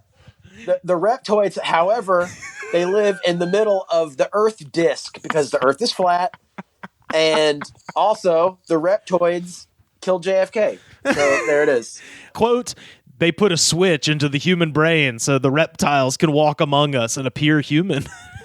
Man, this guy's being a little too on the nose with the conspiracy stuff. I mean, he really is like the perfect allegory for like internet-fed conspiracy theories with no one to talk to about it. Yeah. Well, apparently he did have a girlfriend at some point, but I guess he was just talking to her about, how nitro fertilizer could be used to blow up Music Row and shit. If it was my girlfriend saying that kind of stuff, I'd be like, I gotta go. Which isn't me being a good boyfriend, I'll say that. So, in a statement, the FBI said, quote, we are aware that the suspect sent materials which espoused his viewpoints to several acquaintances through the country, and they asked anyone who received a package to contact them. So now they're interested. Mm-hmm. Even though a year ago they were fucking told outright the guy was building bombs, now that he actually blew one up, they're like, oh, now we'd like to see the evidence. Well, we're investigating. It's like, what's to investigate? He already blew himself up. He did it. You fucking failed at this. You should all be fired. Well, it's under investigation, and we're gathering the evidence. There's no evidence to gather. Yeah. It happened. Yeah, well, I guess there's some evidence to gather. It's pieces of Quinn Warner and Julio. Yeah. Oh, sweet Julio. That is sad. Damn. Me and Julio scattered all throughout the schoolyard. That old song.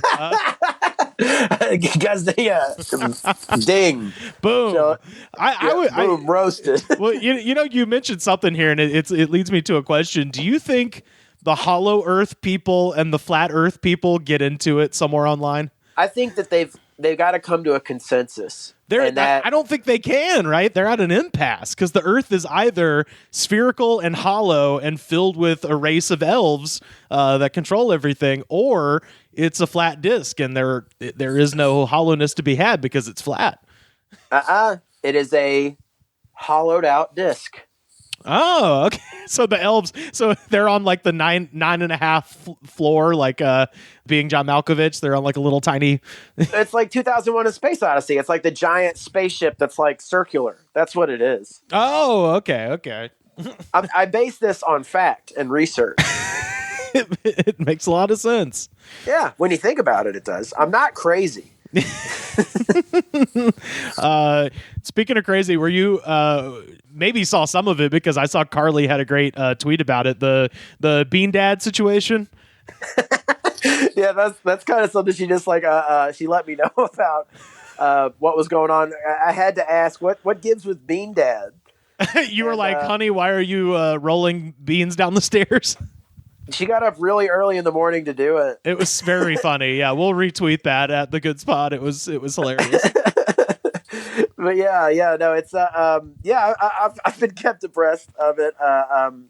Maybe just to recap, because she told me what it was, but it was the guy.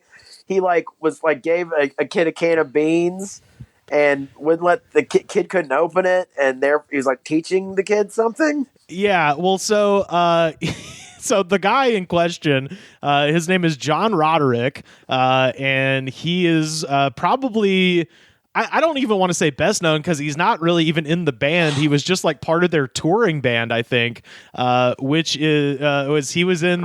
He's in a band. Yeah, well, he's a musician. He has his own band called The Long Winters. Where he's the lead singer and stuff, but who gives a shit? The real headline here is that he was in the touring section of the band Harvey Danger.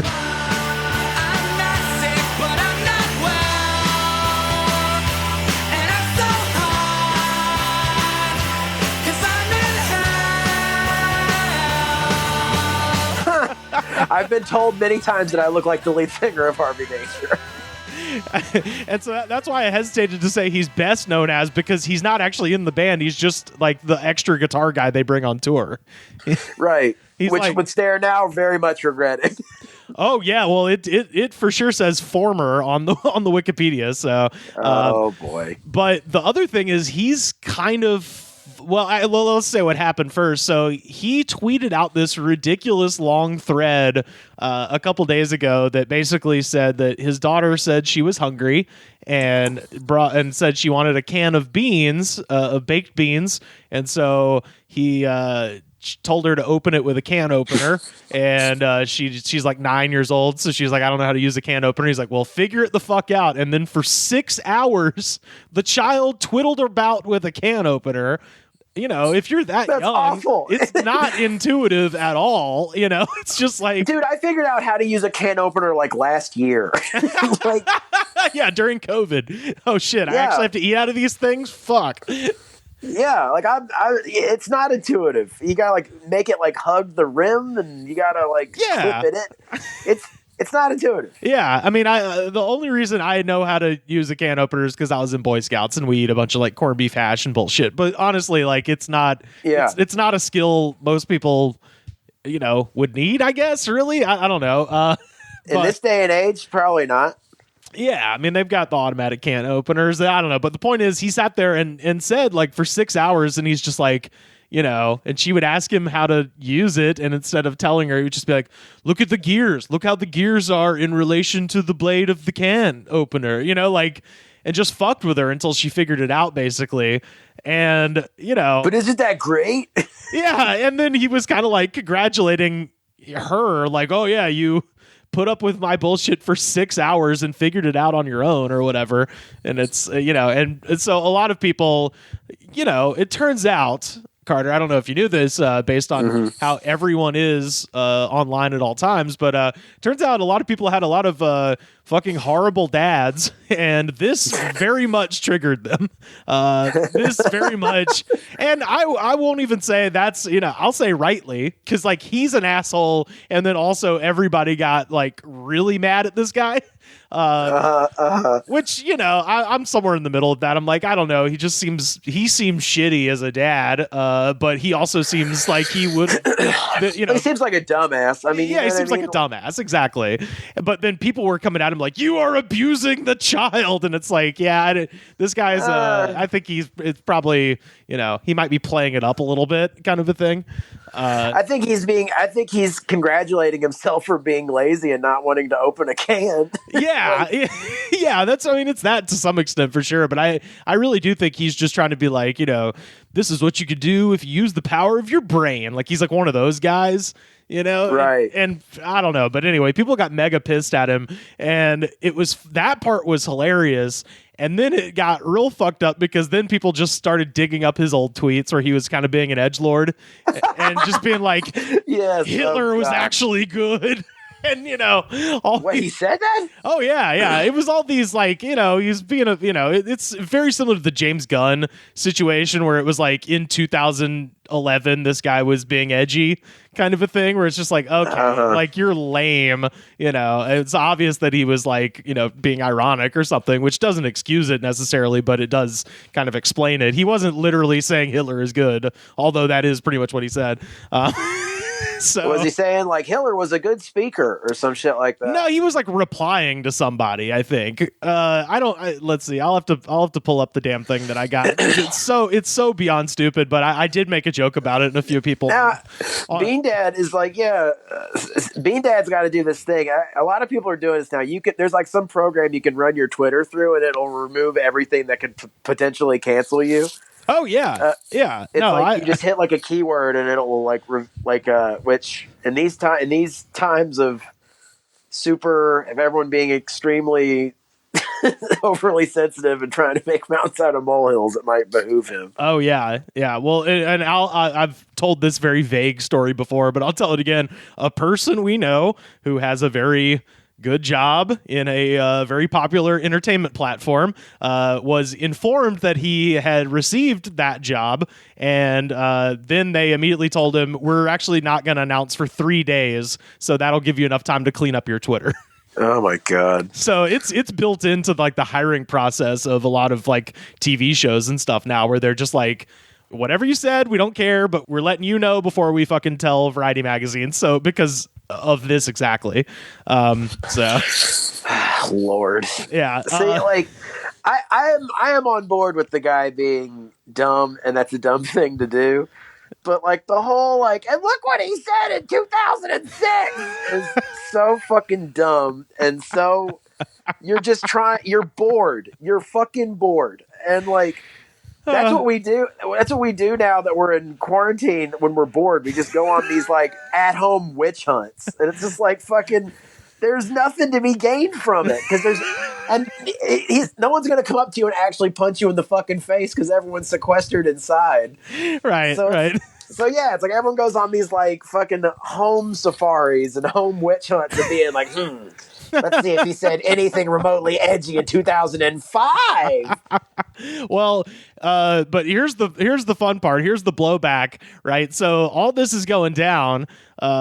Meanwhile, Alex Trebek's last episode of Jeopardy aired last night. What is a tragedy? Yeah. So I watched it, of course, and so taking over for Alex, the interim host, Harvey Danger. What is I'm not sick, but I'm not well. I'm so hot, but I'm in this place. No, taking over the interim kind of Jeopardy host is going to be Ken Jennings, who is probably, as far as I know, the highest, the most winning Jeopardy champion of all time. Oh, okay. So I wasn't ringing a bell. Yeah, he had a run. He had a run on Jeopardy maybe 10 years ago where he was on for literally months. Like, it was just fucking crazy. He was just decimating everybody. So he's probably the most well-known Jeopardy champion, at least of the modern era. And also, he hosts a podcast with John Roderick. Shit. Yeah, Bean Dad. Him and Bean Dad have a podcast called Omnibus. And so now people are coming for Ken Jennings too. God, people are fucking bored because Ken Jennings, before they dug up the edgelord tweets, Ken Jennings was like, "I'm sad that my podcast host is going to get a dictionary entry before I do. #BeanDad." Like, he made a joke out of it, you know? Which is the most anodyne, like exactly what you would expect Ken Jennings humor to be. And then a bunch of people were like, "But what of this Ken Jennings? This guy says he loves Nazis. Do you like Nazis, Ken Jennings?" Yeah. No. And Ken Jennings had to be like, delete. Oh no. So John Roderick wrote a letter on his website that says, "As for the many racist, anti-Semitic, and hurtful and slur-filled tweets from my early days on Twitter, I can only say this. All of those tweets were intended to be ironic and sarcastic." He added that he thought that being an ally to marginalized communities meant, quote, "taking the slurs of the oppressors and flipping them to mock racism, sexism, homophobia, and bigotry." It sounds, well, I'm sure he's being dumb. Yeah, exactly. Like, is it something to be, like, outraged about? I don't know. It seems like to be pretty easily outraged about. Like, be like Alec Baldwin. Consider the source. Oh, my God. That's so fun. I finally did listen to that. That shit was unreal. And it's so funny how he's so bad at a Trump impression considering they're the same person. You're welcome. The news is lying. It's to consider the source. It's like that fucking rambly ass Alec Baldwin video was. It was thrilling to me in the same way that listening to Trump's, conference call with the Secretary of State of Georgia was also thrilling to me for the same reason, because they're both full of shit. Yeah, it's like he just kind of looks like Trump. It's not like he can do the voice at all. No, but you would think. I mean, it's they're very similar people. I'm just saying. But I guess they both are from New York. Yeah, they're both like New York dickheads who hate the press because they tell the truth about them a lot. And they put their foot in their mouth constantly. Yeah, exactly. It's like, yeah, you I don't know. Anyway, I will say this. Did you listen to, goddamn, I forgot who said it. Somebody said it on Twitter, and it was very funny that Trump's hour-long phone call with the Secretary of State of Georgia was the funniest podcast of the year so far. No, I haven't heard it. What is it? Oh, yeah. So Donald Trump he had a conference call with a bunch of the election officials and the Secretary of State of Georgia, where he was like, all I need is 11,000 votes. You can't find me 11,000 votes? Like, just on tape, as he said, a perfect phone call where he, on tape, did a crime. The number of smoking guns that have come with Trump, like the whole grab her by the pussy and, yeah. He is the worst at covering up his dubious intentions and machinations, worse than any other president. It's because he's probably the stupidest president. Oh yeah, well, and that's the funniest part about this is, there's all these like liberal people being like, oh, I can't wait till Trump goes to jail, and it's like, ironically, he's not going to go to jail because in order to prove a crime, you have to prove intent, and based on the way he sounds in this phone call, it seems like he really thinks that he won. There's no way to prove that he thinks, like, I think he's that stupid. I think that he just watches.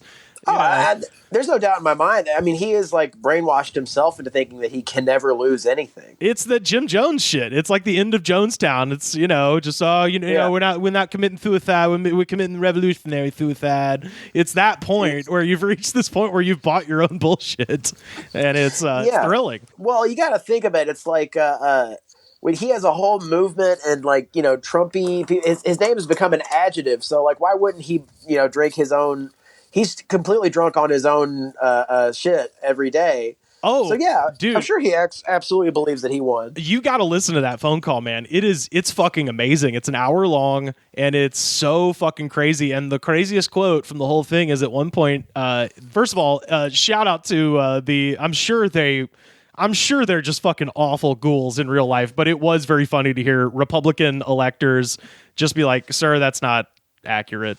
Like, just anytime like Trump would just be like, we're seeing more and more every day. They're shredding ballots. They're throwing ballots away. And the people are just like, no, that's not happening. And so Trump then tries to shame them. He's like, you're Republicans. You telling me you can't find 11,000 votes?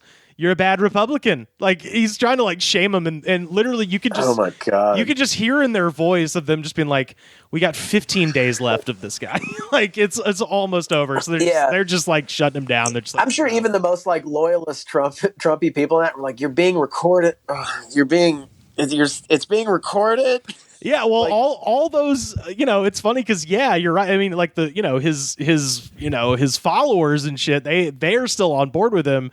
And that's where the Republicans are. We're gonna have to watch them in the next year and just see what they do, because what's happening now is they've just got this giant mob of like pitchfork wielding morons who just believe what Trump says, and they said that anybody saying that Trump's reality is not accurate, those people are suspect. And so what's been happening now is, like, even in Georgia, especially with all this shit going on with, Trump putting such an emphasis on it, a lot of the Republican elected officials down there are getting like death threats from crazy Trump people. Like, they're calling up Republicans and being like, I'm going to fucking kill your wife, and then hanging up the phone and shit. And so now these Republicans are like, oh, this might be a problem. And you're like, yeah, dude. Yeah. You created this problem. It's like when Frankenstein's monster fucking winks at Victor Frankenstein. You're like, yeah, buddy, you fucked up. Yeah. What are we all going to do about this? It's like, what are you going to do about this? You did this. Yeah, this is not my fucking problem. This is your problem, asshole. I like the whole, like, a lot of people say that Trump supporters are not very understanding people. But I mean, they've had to hold their own leader's hand through his dictatorship. So I mean, it's yeah, man. Well, and then, I think they're pretty understanding people. You know what I mean? Like they've given him so many outs. Yeah, and it's just like, well, no one's perfect except for him.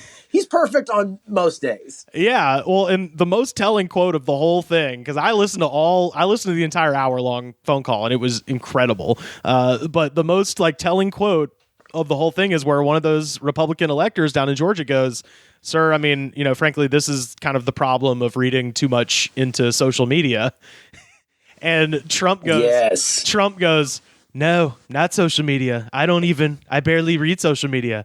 Not social media, Trump media. That's what he said. Trump said Trump media. I listened to Trump media, and you're like, so you are officially a snake eating its own tail. Like there's no beginning, there's no end of your feedback loop. It's just a perfect 1-to-1. It is a 2-person human centipede with you and the media. Before we go name calling, I'm going to say that Trump listens to Trump because that is Trump's way to listen to Trump. Because Trump probably knows what's best for Trump. And Trump, in fact, Trump should catch back up with Trump because Trump hasn't talked to Trump in a while. And Malkovich. Yeah, Malkovich. That was my thrill of the week, and yesterday too. I love that. Also, he gave a speech down in Georgia yesterday, where look, here's the thing. There's certain things I'm gonna miss, and one of them is just how he is essentially an open mic comic. He's just throwing shit out there to see what sticks. Last night at this, well, he tweets like so desperately, like one. You know what I mean? Yeah. Well, last night he's standing in front of Marine One down in somewhere near Atlanta, I assume. And he's giving the speech, and he's trying to stump for Kelly Loeffler and David Perdue, who are the two people running for Senate down there. And he goes, Kelly, we love Kelly. Don't we love Kelly? We love Kelly. Although if she doesn't do something and I don't get my votes, maybe I won't love her so much. But right now I love Kelly. I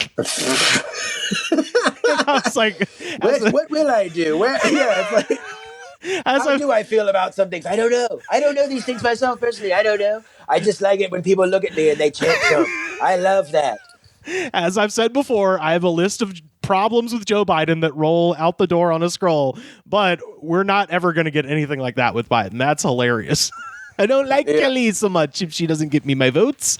I don't like her. I don't like her so much unless she gives me my votes. Then I don't like her. It's like... He has such contempt for the people that listen to him. He like acts as if they can't hear him like talking out loud his shit. Oh, dude, there is no one Donald Trump hates more than Trump supporters. It's so obvious. He's just such a pandering shithead to them. He wears, the camouflage "Make America Great Again" hat. That was the signifier. When he started wearing that shit, I was like, he fucking thinks these people are just the worst. They're the scum of the earth. And now he hates them especially more because they didn't win him a second term. So now he really has unmasked contempt for them now. Yeah. So anyway, it's we got as of this recording, 15 days left of Trump, we think. So we'll see what happens. But anyway, well, Carter, are you ready for our goddamn jam of the day? Yes, sir. Oh man, well, today, it's the middle of the winter. It's cold. But in our minds, life is always a beach. So we are going with. Ain't it the truth, brother? Ain't it the truth? And initially, I kind of thought about doing a Jimmy Buffett song because my friend JB, he played me this Jimmy Buffett live at Fenway, where he intros a song by talking about 9/11, and he's like, we lost a lot of parrot heads in those towers. It's like, wow, that is amazing. That is so that is truly I mean, also, good for Jimmy Buffett for doing the due diligence to count the amount of parrot heads that went down in the Twin Towers. Yeah, there were people, counting, firefighters and law enforcement and all that stuff. And then Jimmy Buffett was just like, a Hawaiian shirt. This guy, he must have been a parrot head. Right there in the lobby. They had a big meeting. Oh God. But anyway, yeah. So I was thinking about doing Jimmy Buffett, but then I realized, the next best thing, of course, is Kenny Chesney. No shirt, no shoes, no problem, which is very, very Jimmy Buffett influenced, I would say. And may I say, before I even gave it a cursory listen, which I have heard this song before, obviously, I think most people have. You were a bartender in Nashville. Yeah, or I've been to a bar in the South. Yeah. And I gotta say, I give you props for choosing this song because this seems like a perfect I'm not wearing a mask in the comments. Well, you've intuited, I think, the third comment down. I mean, it's it writes itself. Oh, no yeah. mask, no virus, no problem, or something like that. So, and I wanted to say before we get into this, I wanted to apologize to Jason Aldean because I said that Jason Aldean was the ugliest man in show business. And I forgot about the wiry, jerky-skinned, pin-headed proportional homunculus that is Kenny Chesney, that sentient pair of Oakley wraparounds. He does have a little acorn head, and it's very cute. So anyway, yeah, Kenny Chesney, uglier than Jason Aldean officially. But yeah, let's Just ask Renee Zellweger. Oh, boom, 2005 to 2005. That was how long they were married. So let's get down to these comments. First up, Kathy Ford from 2 years ago. No shirt, no problem. But you need something on your feet, Kenny. I've stepped on some crazy shit on the beach. Okay. This is like a mom participation award comment where it's like, I've stepped on some crazy sand spurs. What a fun time and what a fun song. Now, I someone who comments that, I have my theories on what their political leanings may be, but they're not outright stating it, so I'm not going to go into it. Yeah, P-Val from 9 months ago. Weirdos everywhere. Like your own son doing pranks instead of ghetto. All right, that's a dumber mom. I don't know what that means unless this is like Steve-O's mom. Like, you got into pranks? What? Instead of ghetto? Instead of ghetto, huh? What's that, Mom? Yeah, I don't really know what to make of that one. It really makes me uncomfortable when moms use the term ghetto, though. So, oh yeah, oh definitely. We're one step closer to ripping that mask off and kissing your grandma on the beach, is what it feels like. Well, as promised, 3 comments down, and I love the screen name, Crazed Paul from 6 months ago. No shoes, no socks, no shirt, no mask ever, no problems. There it is. Hey. There it is. We knew it was coming. I love such a very, very blasé song. I mean, this song is like a fart that escaped. Like it doesn't make any noise, but it stinks horribly. It's an SBD of the CMA. It's an SBD while you're sleeping of songs, and for people to take it as an anti-mask anthem, which they would, any sort of like, we're not going to take it, no shoes, no clothes, is going to be taken as an anti-mask anthem, when really initially they were stripper Buffalo Wild Wings songs. That's a perfect way to put this. It is definitely B-dub-dub radio classic, I'm sure. Harry Erection from 4 years ago. Nice. Kenny always looks like he has to take a monster poop. Which that's just true.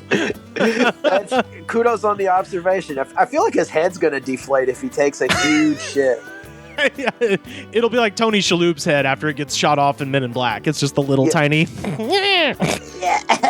You insensitive prick. I forgot how much that stings. Kayla Secoy from 1 year ago. My grandpa went to Mexico, left his wife and kids, me and Morgan. No wife, no kids, no problem. I don't know. Is that where this is going? That's all it says, and I'm left to assume that Kayla is either 6 years old and has no object permanence, and she's just meant that he just went to Mexico for a vacation and by himself, or this is a real tragedy. Grandpa disappeared into the jungles of Mexico, and we don't know where he is now. That's just a setup for no wife, no kids, no problem. I love this one. Jonathan Cullen from 6 years ago. But the salt is missing! Where's the salt, Kenny? Where's the goddamn salt? No salt, no glass, no margarita. I assume that's a reference to Margaritaville, searching for a lost shaker of salt, but it's just very funny. Different person. Yeah, different person, different beach anthems. I mean, they sound exactly the same. They have the little kettle drums and everything, but different songs. This is totally his attempt to make a Margaritaville thing, and it's just... Oh, yeah. This was a hit, man. I remember it. Yeah. I remember it being on the radio a lot, but... It's an attempt, and maybe an amiable attempt at that, where it's a very I guess you could kind of consider Jimmy Buffett country by the very loosest of margins, too.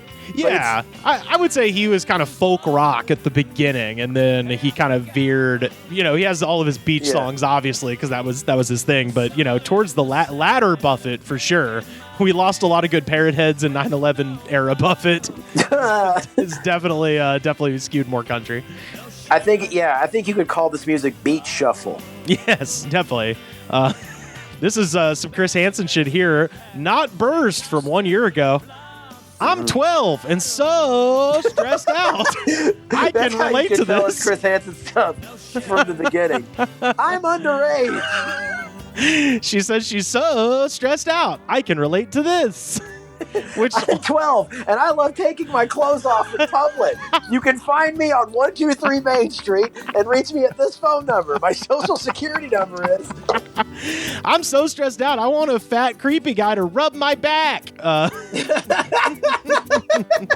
you somebody? No, if you meet me in this parking lot, there won't be any shoes or shirts or problems. Come alone. Bring condoms and wine coolers. I have lemonade cookies. You want to take a seat? Yeah. You want to have a seat? Cuco from 1 year ago.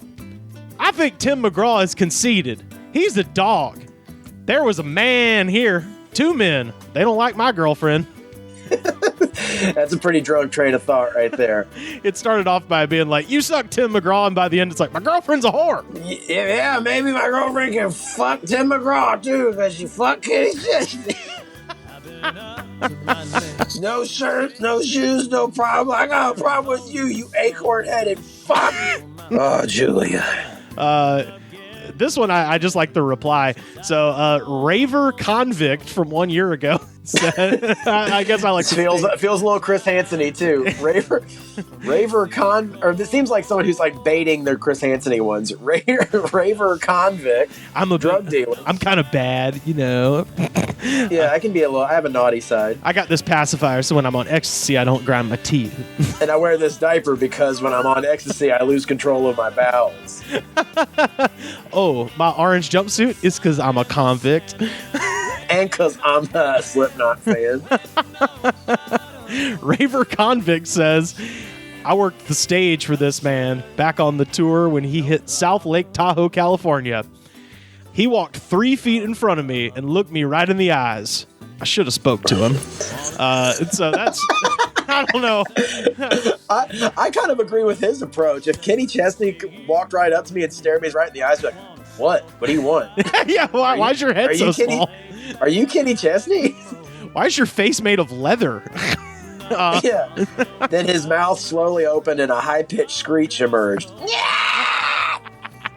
And his eyes rolled back. He ate a whole egg. Yeah. And then his eyes rolled back in his head and blood started streaming down his eye sockets. It's like, I think this is a dream you had. Well, the comment, what I thought that was whatever, but the reply is what I wanted to focus on. So Raver Convict said that he was like a roadie for Kenny Chesney, I guess, and the reply comes from Country Music from 10 hours ago. So, whoa, the official YouTube handle. Country Music says, I appreciate your great support on my music career, and Happy New Year. Kindly get back to me on this cell phone number, 929-469-2510. So I just gave out Country Music's cell phone number, everybody. You're not going to get that anywhere else. Well, I'll tell you, I've lived in Nashville. I've seen a lot of people chasing that dream with no success. They just needed that number. I'll tell you what, he gives out the number. Dr. Country Music gives out his number. You just got to look for it. No more playing in songwriters rounds and all that shit. Yeah, and it's interesting because I think 929 is a New York area code, so Country Music apparently lives in New York City. Yeah, I mean, the birthplace of country music. Yeah. Sierra Hahn from 2 years ago. Hey, Kenny. Summer's coming where my family is. Get ready, Kenny. Which... Now, when they say where your family is, do they mean in like Australia where they have a different summer? I guess it's just Australia, but it's so creepy where it's like, hey, get ready, Kenny. Put on this crown of flowers and get into the yellow temple, Kenny. Summer's here. Midsummer's here, and I'm going to kill you. Did seem a little ominous. Seemed a little ominous. I worry for all parties involved. EP from 6 years ago. 2 Live Crew never had whites, Chinese, etc. I would love to drive on Kenny's boat with him. Such a great song. Those two statements absolutely go together. What is that first part about? Does he doesn't mention 2 Live Crew in that song? No, I don't. I genuinely have no idea. But just the 2 Live Crew never had whites, Chinese, etc. Is, you know, I don't think they specified face down, ass up. That's the way I like to fuck. It doesn't. That's the way I like to fuck. Wait, is that even true? Luther Campbell didn't specify. You know, he's down for all of it. You know. Well, I mean, you know, they're from Florida. Yeah. Like, I don't know. I think there may have. Well, whatever. Either way, it's an insane thing to say. And I don't. Zach Thompson from 6 years ago. Kenny Chesney, I'm a big fan, and you know what I mean? I like to get on the beach, and no shirt, no shoes, I'm a big dud. I work out every day, I'm a good singer, I just need guitar lessons, dud. You know, another dream is shot into the YouTube ether. You'll get there, dud. This one is very weird. Jan Hutt from 5 months ago. Kenny, we, as a family of 11, 5 boys, 5 girls, and me, we went to Normanville, Australia, Adelaide. We stayed 6 weeks near a beach. We love it.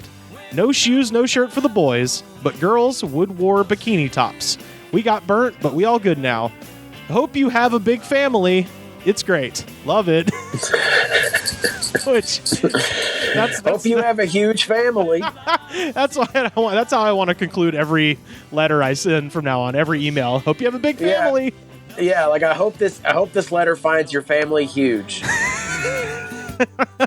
I hope you have 12 sons, beautiful sons. I hope you have enough family members to start a football team. All right, I got 2 more. Colin Hartley from 7 years ago. A beautiful song, fabulous music, made my wife twirl. She is such a special woman, but she has vertigo. But I destroyed our marriage. No. ... This is supposed to be a happy song. ... I love how his like most YouTube comments, his internal dialogue got into it. And he was like, this is supposed to be a happy song. Damn it. Why can't you just enjoy something? Stop bringing her up, you dumbass. Why were you mad at me for cheating? I like to watch you spin around to Kenny. You spin around to Kenny and get all sick. I miss her so much. I miss cleaning up her yucky. She was so stupid. She would just eat cookies and twirl and barf and just do it over and over. And then it was my turn to clean up the yucky, and I screwed it up. Instead of cleaning up her yucky, I went out and stuck my dick in some Strange. Now I went out and fucked some Strange. I regret that Strange. What is it? Come back. Why does this song make me think about it? Why? I do have problems. I'm not wearing a shirt. I'm wearing shoes, though. Just shoes. Just shoes. Yeah, just shoes.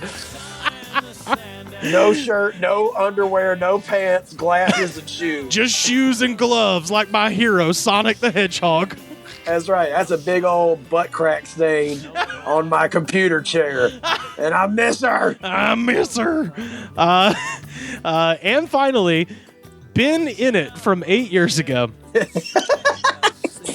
That's a fucking great rap name. Ben, Innit. Yeah, that's what it is. Yeah, and I love one of 2 things. Either it's funny because it's like I've been in it, or it's in it like in the British thing, like there'd be a question mark. It's been in it.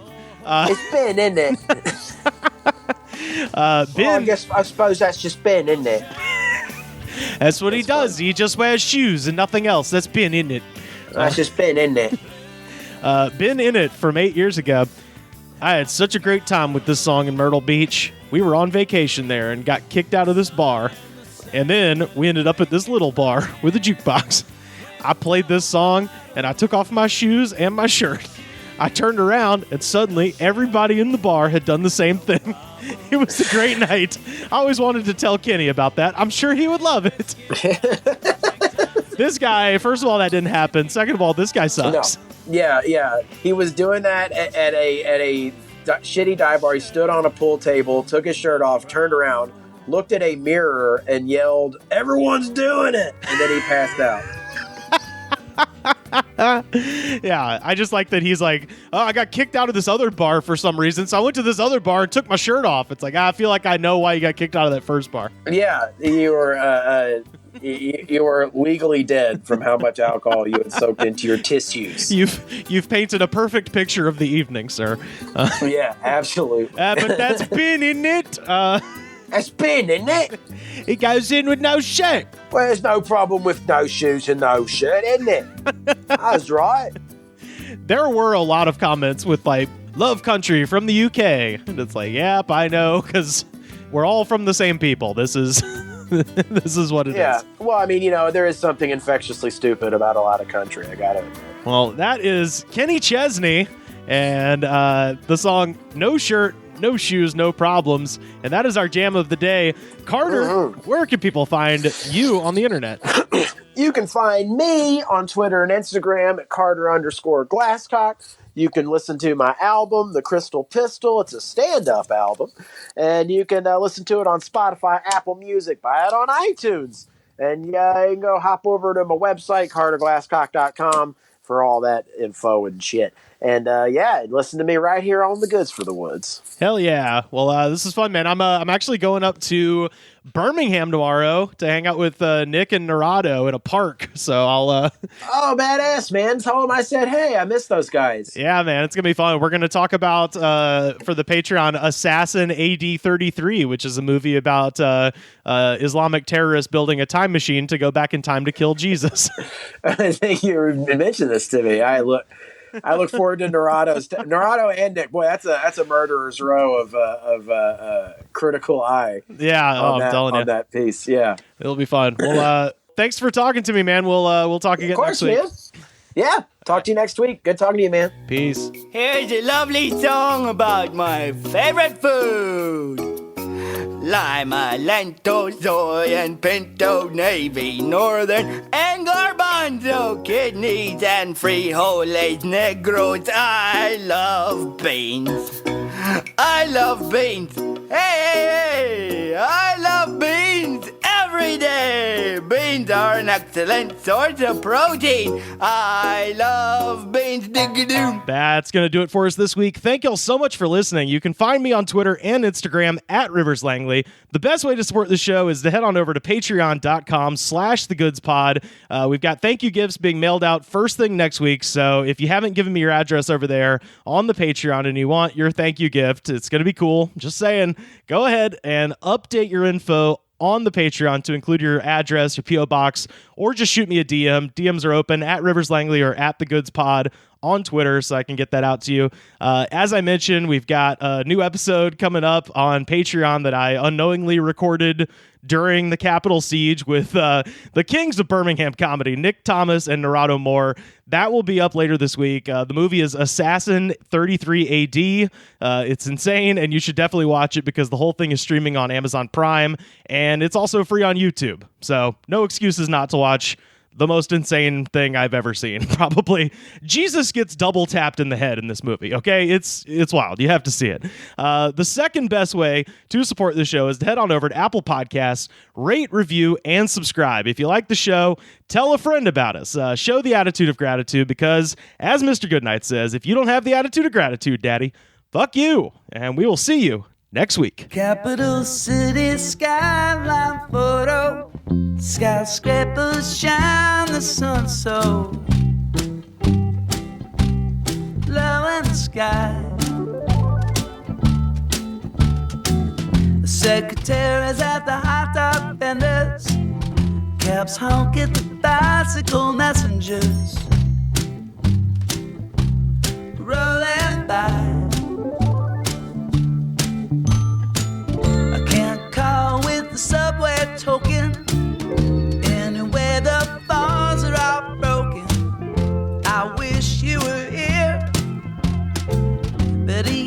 wish I was there with